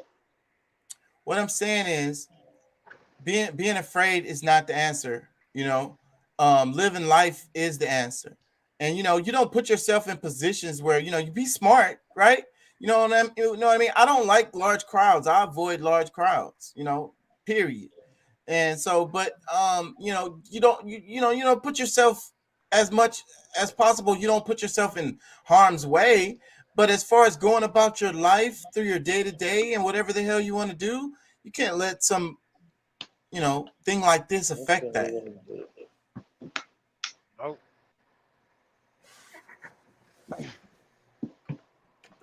Let me play some more. So it doesn't, it's not about training. It's not about the media, even though the media is responsible for not checking. There's something inherently wrong and broken inside of people who should be human beings but are not. So I knew in that moment that this show would have to be more than just how to do business or let's talk about what's going on in the world, but it would have to be a haven for folk to be able to know that what comes out of my mouth is always going to be truth, and is always going to center us, and is always going to be about finding solutions. So I come in today not because I want to be here, because I'd rather not be here. I'd rather be watching cartoons and eating freaking bran flakes. Don't judge me. I'd rather be somewhere eating some good food and not being inundated with what I'm feeling right now, which is an enormous sense of powerlessness wrapped in an enormous sense of, I wish somebody would, wrapped in that, right? I mean, I think that's how we all feel right today, that there's a collective exhaustion. What the fuck is wrong with her? That we sort of feel when we hear another one of these things has happened, another time that we've been victimized, another time we've been singled out because of the color of our. And that I'm hearing from this lady. I'm hearing a bunch of bullshit. Yeah, from Karen too, a little bit, but it's that defeatist ass attitude I don't like. Skin or something that is as you said, it's just so inherently wrong. What is wrong, not just with people, but the DNA in this country that has people feeling that kind of way? Well, I know you'll get into it. I don't want to, So let's do this, because I decided I was going to center the people who are no longer here, who are now ancestors, because that's the African way. As long as these people's names are spoken, they can never truly die. So I wanted to center them because they were going about their day, doing what most of us do. I actually do my shopping on the weekend. Most of us do. And it's a particular kind of person that's going to do their shopping after church on a Sunday.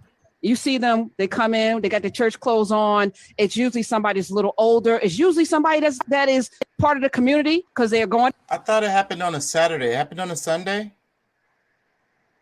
I thought it was Saturday. Boring. No, it was a Saturday, bro. Didn't that happen on the 17th? That was a Saturday. Yeah.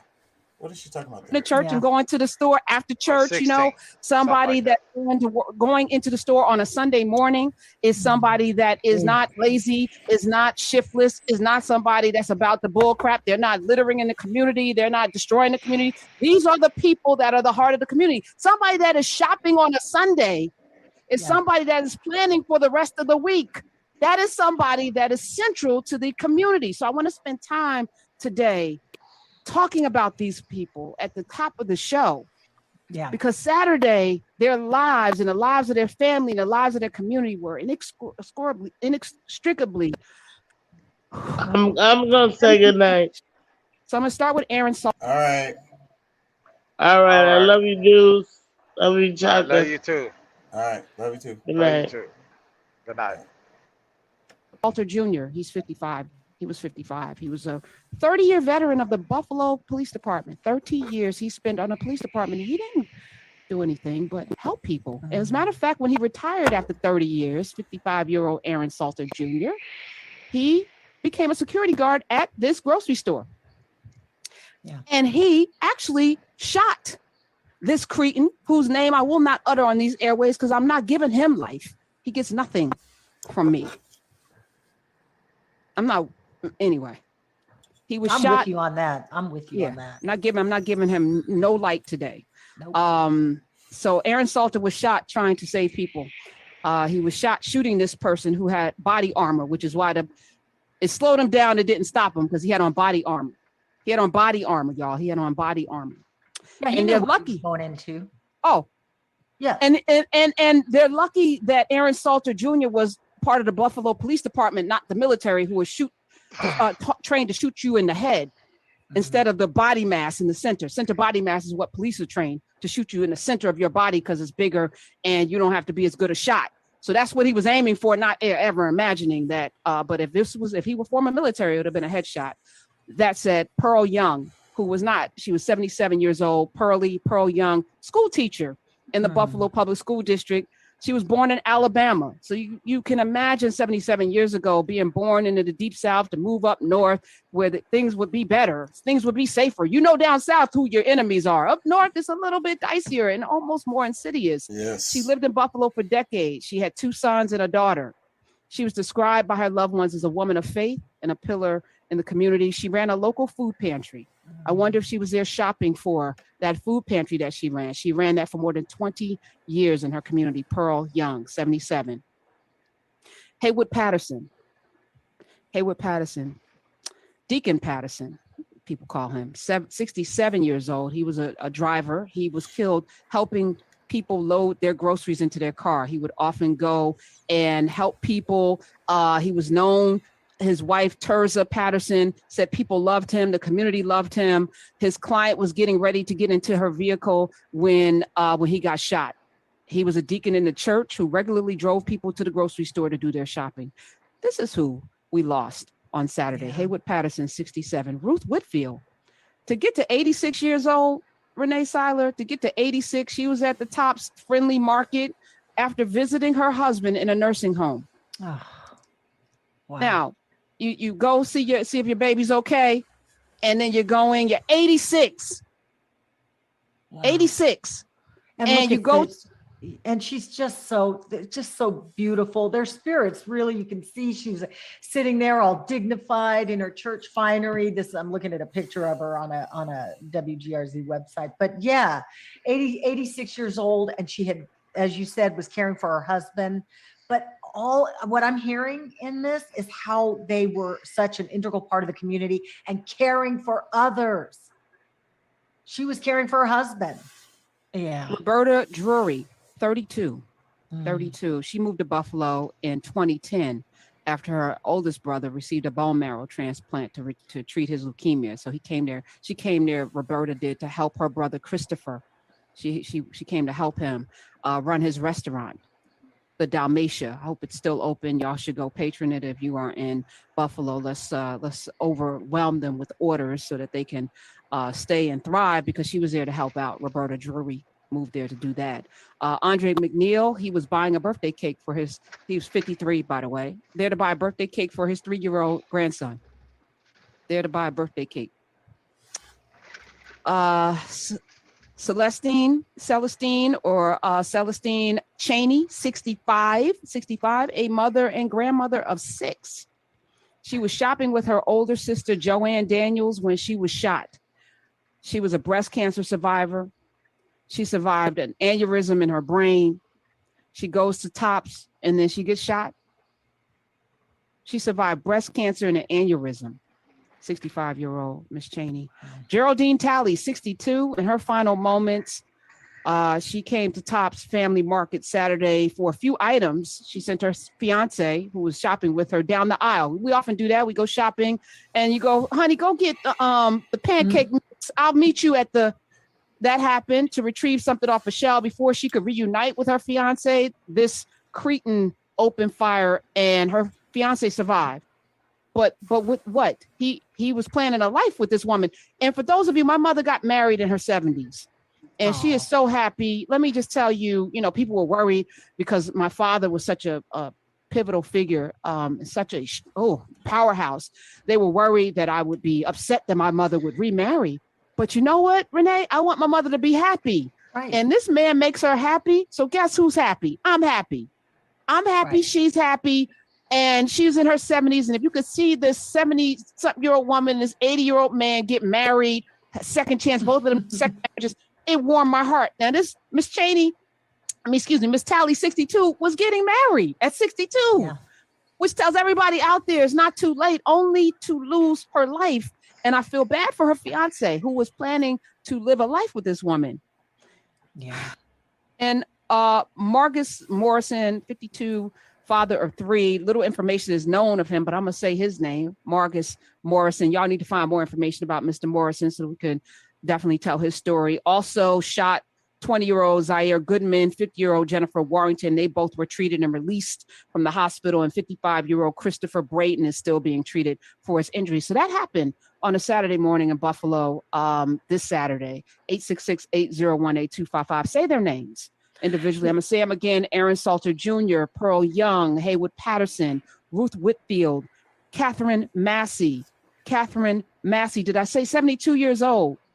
Her nephew says she was a fixture in the community. He says she was the greatest person you will ever meet in your life. 72 years old. Andre McNeil, Roberta Drury, Celestine Cheney, Geraldine Talley, and Margus Morrison are now ancestors because of one person, but not because of one person, because of a society that was founded in this kind of violent hatred and misinformation from its inception, which leads people to do things that are inhumane to others. It is the founding principle of America. That's what this is. And Karen, I don't know how much more I can do it. It kicked my mom out of here. It's about to kick me up out of here. What you think? So the title of her thing, it says America has terminal cancer, the Buffalo Massacre. Yeah. I mean, it's true, bro.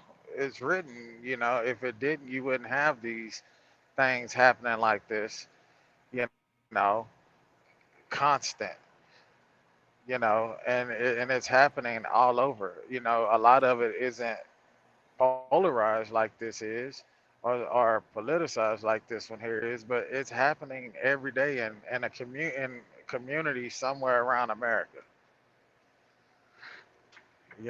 And it's sickening. It's sickening that people have this much hate, that people don't educate themselves. They just believe what they believe. It's sickening, bro. Yeah. I don't know what more to say about it, because it's so sensitive and it's pissing people off. Yeah, it's crazy, bro. It's just, I'm gonna It's have to listen to some real chill music after this. This is a perfect topic to like divide the country. You know what I mean? It's just like the abortion topic. So it's like that's another thing that's happening. You know what I mean? Us, the separation of us. That's their power. You know what I mean? Because the people really have the power. The power is really held by the people. So, but if you dilute it by chopping them up into segments and groups and boxes, ideologies and so forth, then there you go. That's how you dilute the power. Yeah. So a topic like abortion, getting people all riled up and on two different sides and at each other's neck. Then you had the COVID with the vaccinations and the the lockdowns that had everybody on each other's neck. And you have this. It's like the Black Lives Matter and all that at each other's neck. Yeah. You're either on one side or the other. Totally polarizing. Black, white, left, right, up, down, right, wrong, good and evil. Yeah. Yeah. The Black Lives Matter thing, bro. That shit. Whatever happened to that? Is it shut down? Well, shit, they're arresting. I think that lady is going. Well, at least one of them is going to go to jail if she's not in jail already. At least one of them. I think more than one of them. They're all getting in trouble and shit now because they did a bunch of shady ass shit and it's all coming out. Wow. I don't know, man. What you think? Let's wrap it with some like positive words and stuff like that. Like, you know what? That segment we did on Things I Love, I think that was sweet. It was a nice little clip. I really enjoyed it when I was making it, when I was editing that. So let's talk about that to wrap this up, because this was freaking hard and heavy and painful. And let's try to leave on a light note. Let's talk about things we love. What do you love, Deuce? Life, my family. Love life, my family, bro. Uh, I love. Let Man, me it's a ask you lot. this. Do you feel like you're in love with your wife? You know, like when they be talking about the difference between loving and being in love. Do you feel like you're in love with your wife, even after all these years? Yeah, there was a point in time where I wasn't, I wasn't in love with the person that she had became, and I think that's because we became, we got married, everything was about us, then we had kids and life hit, and she evolved into this different person, and we evolved, we both grew and evolved, but we grew apart, if you will. So I think for the longest time I was hanging on to that person that she was, and I had, and we actually had this conversation, and I, you know, basically had told her I wasn't in love anymore, and it was just, you know, I guess you, if you will, not not an excuse, but it was just I did not know that person. You know what I'm saying? Like we had grew apart, but since her and I have been working on our marriage and understanding each other and getting to know each other, and you know, yeah, I'm in love with this person. The mature, side, just the realization of that she has basically came into her own self. I'm more mindful of shit. I don't let shit slide no more. Like I'm on her ass. Like when I notice something different, like, hey, what the fuck is this? You feel me? But yeah, I mean, I love, yeah. To answer your question, yeah. That's beautiful. I think that a lot of people don't even know what it feels like, and it's beautiful. I think that people have to be open, right? Let me ask you this. So, like, I it's think people scary. are so quick to run just That's all I'm about to because you're say. not in love with, because dude, I feel like there's so many parallels to a marriage and life, and saying that you're gonna commit and be with this one person your whole life, and if you guys don't do the work and work on your marriage and work on each other and work, most importantly, work on yourselves, you know, I mean, I feel like you fall in and out of love, and I feel like you have to do the work to, like, hey, you know what, this shit fucked up. We need to take a break from reality. We need to escape. We need to work on us. You know what I'm saying? If that makes sense, like, and I feel like a lot of people don't. I feel like instead of doing that, they'd rather go create an emotional relationship outside of their home and fall in love with that emotional relationship or that person in that emotional relationship. And it's like, you know, if you don't learn how to repair where you're at and then you run over here, the same situation is going to happen between you and that person that you have created this emotional relationship with, because one day life is going to hit. One day you're not going to like that person as much, or she's not going to like you as much, you know, and y'all are going to have a big blowout, a big argument. But after that argument, can you come back from that? You know what I'm saying? And I just feel like people are so quick to just fucking run, bro. Sometimes you need to own your shit, realize where you fucked up at, own who you were or who you wasn't.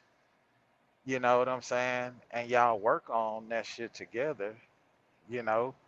It's about the compromise and the willingness to be able to forgive and move past the bullshit and realize what you truly have And that's what at I the wanted end to of get the day. to right there. Is that is scary, right? Because submitting to someone and like really actually saying like I love you or I'm in love with you, and like really like, it's like putting yourself out there. And a lot of people are afraid of that. You know what I'm saying? And I think that that's really similar to the terrorism stuff, because it's like, the terrorism is to make you afraid to not live. And then, like, not allowing yourself to love is, not living, right? Yeah. Yes, it's I scary don't, as fuck. but I don't really know if people. I don't really know if this society that we live in, people are, they want options. People want options. They don't want to be committed to one thing. Because if you notice the habits of people, they're quick to get in and they're quick to get out. And when you get used to that shit, it becomes second nature. It's like a muscle memory. The minute shit get rough, the minute the chick is requiring a little bit more of you, she don't want to be just, you living here, she living there, and y'all meeting up and you doing your thing, hanging out with your boys all the time, and then y'all meet up, and every time y'all meet up, you want some pussy, like, or vice versa for the woman. I can't just put it all on men, because you got a lot of women out here with that same nature. I think the thing about it is, people just want to have options, bro. They want to be able to have their cake. They want to be able to eat it when they want. Cake and have their cake and eat it too. You know what I'm saying? They want to be able to play a little bit here, play a little bit there, but never fully be committed to anything. And I think that's what's polarized in our society.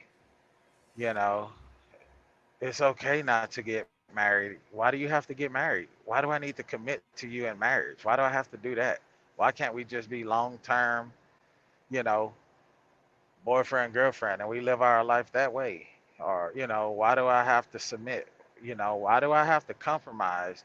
Why do I have to share everything now? Like, that's what I see. It's not easy. It's hard. It's hard work, bro. But it's hard work, but you can make that work easy by communicating, the willingness to be transparent, compromising, and understanding. You know what I'm saying? You have to understand their point of view. And You that's can't another be this thing that selfish, conceited person, I you think that's know? another part that people are afraid of, because I think a lot of people don't want to see themselves at all. You know what I'm saying? As far as like what I did wrong, and like, what I could do better, and like, you know what I'm saying? Like, really, really self-critical. You know what I mean? Like, people really just, a lot of people don't do that. And like, if you are in a real relationship somewhere where these both of y'all like love each other, y'all are in love with each other, you have to do that. You know what I'm saying? Or Yeah. otherwise, that's the only way it's gonna work. That's literally the only way it's gonna work. So that's why you have all these relationships like the ones that you're talking about, where people are, they're basically just using each other for this, that, or the other, and it's not a real, connection there. That's why it's temporary, and that's why you say that they're always looking for somewhere else or whatever. It's because that, they're not happy. They're not, if you're in love, you're in love. Like, it's just like it makes you retarded. Like, you know what I mean? Like, you're gonna do irrational things. But as far as wanting others, like, like, as far as lusting for people, like, that's another thing. And then, like, or whatever, like, and then we could talk about monogamy and polygyny too, but that's not what I'm talking about here. I'm talking about, like, you want to be with that person. You know what I mean? You don't want it to be temporary, But the thing is, a lot of people don't want somebody to know them. You know what I'm saying? Somebody that's been around them longer than 6 months to a year can see through their bullshit and call them Yeah. on it. I think a lot of people have Yeah. images that aren't real, especially in the day and age of the internet and, you know, TikToks and Instagrams and the filters and so forth and so on. Even all the people around them don't even know them. They don't be around them enough to know them. And these people put up this image that's not a real, not who they are. They're afraid. Yeah. They don't want people to know who they are, who they really are. They think who they really are is not good enough.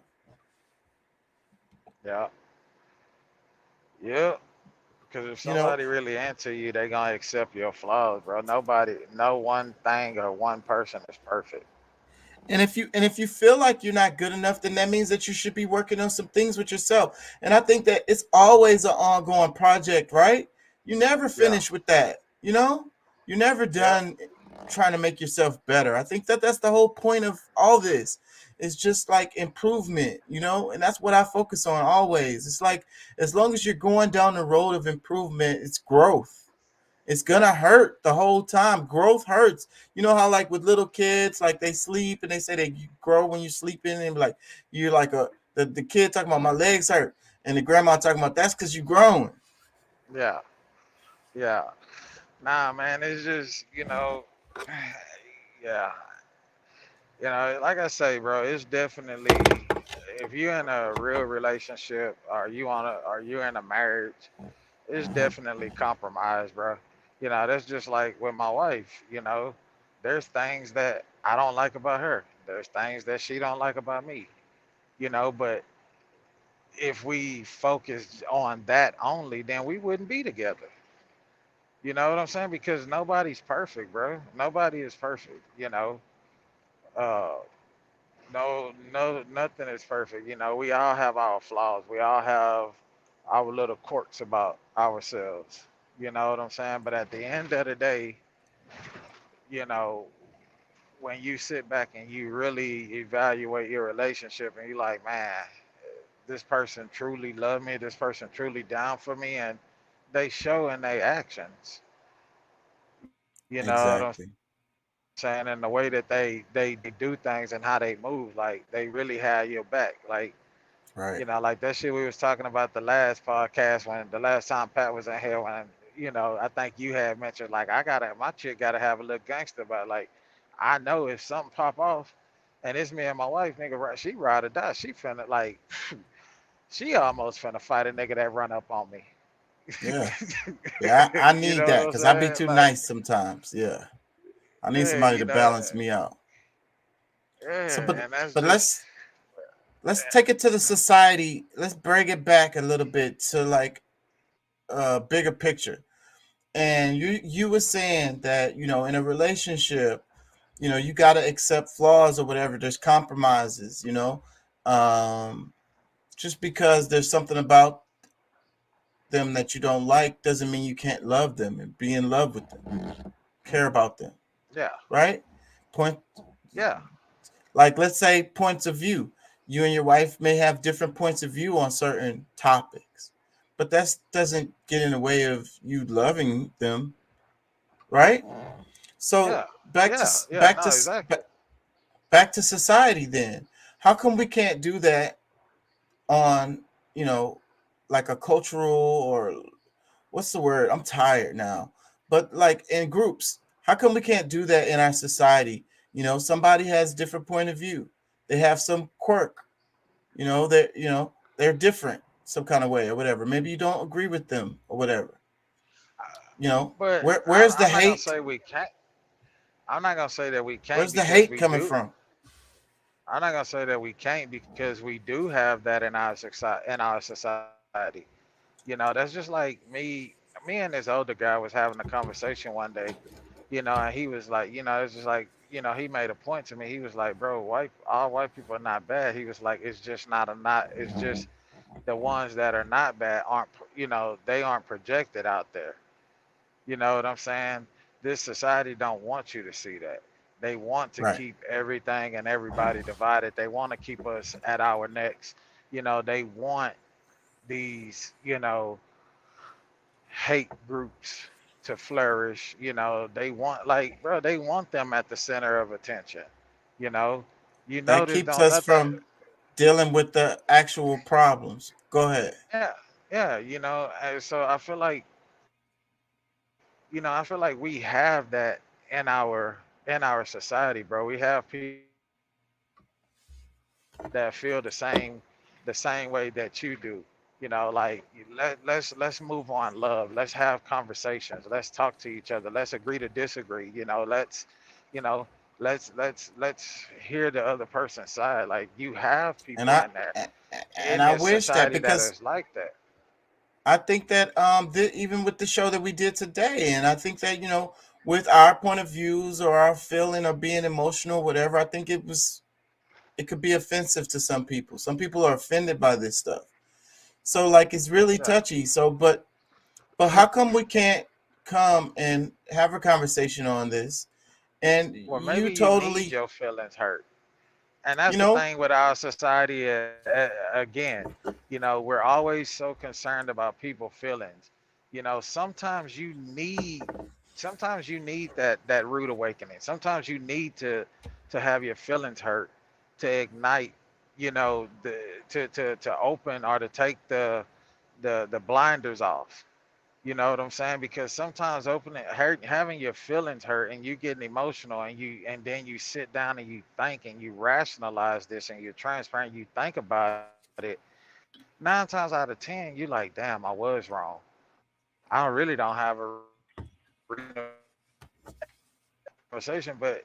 it's like we can't always. I just feel like, yes, people feelings are valid. Your feelings are valid, but I'm just saying on the grand scheme of things, you know, on this national level with the hate and the things that still exist in this country that has never went away, things that continue to happen, like these people need their feelings hurt, so you're like going down the road of self accountability and you know, s- uh, reckon with your past, like basically what the United States needs to do, and on an individual yeah, level and as a country, you know, what is it like? What I say, self evaluation. Like make sure hold yourself accountable, basically, because if you do get into your feelings, then okay, you click out or whatever, you go and then you think about it. So, but then you should reevaluate yourself in that situation. You know what I mean? Critique yourself there.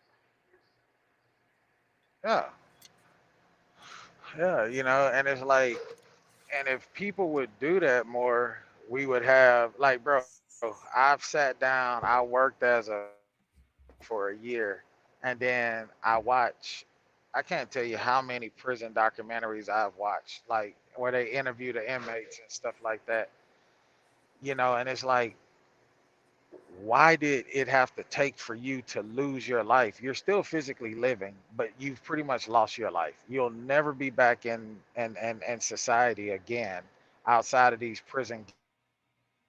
Why did it take for you to have to come here to for you to get out of your feelings and analyze and say, man, I was wrong. I should have never done that. I should have thought before I did that. You know what I'm saying? And it's the same way with this society. It's the same way with our policies that we have in place in this country and the shit that the laws that we have. Like it always takes something catastrophic before people move, and even then, one instance is not enough. Sometimes it takes multiple instances for this government or for legislators or Congress, whoever that make the law, to say, okay, there's a problem here. We need to reevaluate this. You know what I'm saying? And it's like, why do we have to get to that point, bro? Like, if people would take personal accountability, we wouldn't have that. And then it's like, you have what you have going on right now in America. People that speak about it, and they're putting it in their first thing is you create hysteria, you're creating conspiracy. No, we're not creating conspiracy, because that's what the American government is. That's what this country was founded upon, bro. Brutal, horrific. It has a brutal, I don't know. Brutal and horrific could probably mean the same word, but it's like we have a horrific past, bro. Like the shit that this country was, things that they did to people, to get to where they are, like it's horrific, dog. Like, and they don't want to own that. They want to continue to whitewash everything. They want to You know, they don't want to talk about that. You know, it's like that's I don't know, bro. It's just crazy. And then it's like for me, black people are so forgiving. That's just like the guy who the civil rights lawyer that got up and spoke at that meeting, the video you showed, the black dude. Matter of fact, he was the one I think who was representing the family when Trayvon Martin got killed in Florida. You know, and it's like, dude, you've been fighting for so long, but you could tell that he was stumbling up on these words he didn't want to put. You know, he stumbled up on saying this was a terrorist act, a domestic terrorist act from a white supremacist. He didn't just come right out and say it. He stumbled up on, like, it's like he didn't want to say that. Like he's scared. Like fuck that, bro. Call a spade a spade. It is what it is. You know, you gotta hurt these motherfuckers' feelings. You know, because I guarantee The you, what about the feelings of the if people if who if if got if shot in the damn grocery store? well, And what about the not even feelings of that. their I family guarantee you, if the members? rose was first. But I'm saying, what if this was flipped, where it was a black teenager that walked in there and shot up white people? I guarantee you they wouldn't have no problem saying calling him whatever or her whatever. You feel me? So it's like, why? Like, just say what the fuck you mean, bro. Put it out there, cause they already know what it is. Because I guarantee you, you got fucking Joe Blow sitting back there and back in the woods somewhere, you know, or maybe right in the inner city in this little house or apartment somewhere that sitting there laughing at that shit, like clapping. Oh my God. Oh, That's what I he's a said. fucking hero. That's the main part of this. It's horror porn, man. It's a whole huge segment of the United States is really, really getting off to this. That's the part of it that's so gross. Uh, That's the part of it that's so gross. you know? It's sickening. It makes me sick to my stomach. And it's like, it's so crazy when, you know, it's like, it's so blatant when, like, you know, I don't know, bro. This shit is crazy, bro. But I Yeah. don't know. I don't know what we can do to change it or if it will change, you know. But these motherfuckers, they're constantly fighting and doing evil shit because they're afraid of losing what they stole from other people, what they stole. You know, they stole it. They manipulated their way. They stole, they robbed, they killed motherfuckers. Like, I don't feel sorry for you, them motherfuckers, bro. Like, I don't. I want to read some comments before we go because I try to make that a habit. So I really want to do it just to keep my habit going. So I want to read some comments underneath the Karen Hunter video, the last one that we played. The first comment is said, Professor Karen Hunter has, as always, is totally on point. This crime is disgusting on all levels. The folks he shot and killed were obviously extremely beautiful and loving. I'm so sorry for them and those they leave behind. May they rest in peace. Another comment, it says, he was calculated, cold-hearted, and callous, with total intentions targeting black people. It's heartbreaking and frustrating. Our government will not call these acts terrorism. Well, Joe Biden did kind of say that. Let me read some more. It says, you know what? Yesterday I had to run into the store to get a few items and I stood in place and I thought about the victims that were doing the same thing. Then I started looking around for places to hide if I was in that situation. That's so scary to start thinking that way. Thank you, Professor Hunter, for the conversation today and your voice. I felt like you. It took a lot to go to work today. See, she touched on what we were saying about the scary because she said she had that feeling while she was in the store. Like it probably just struck her like all of a sudden and was like, damn, what if somebody comes in here? What am I do? And then it's like, so that's what it is. That's what it does. That's what terrorism does. Let me read some more. It says, and thank you, Karen, for reporting this without political correct bull. Your reporting and commentary echoes the anger that should be heard across America instead of the mainstream media reporting the horrific crimes as if the victim was just body counts. And that's what freaking Tucker Carlson said that really bothered me so much. What did he say? Random strangers? He said strangers. Yeah. Fucking humans, bruh. Listening to you tell the victims' stories while they were there and hearing about their lives was said with such compassion, and I felt your heartache in your words. Yeah, we didn't make it that far in the video. So y'all go check out Karen Hunter's video.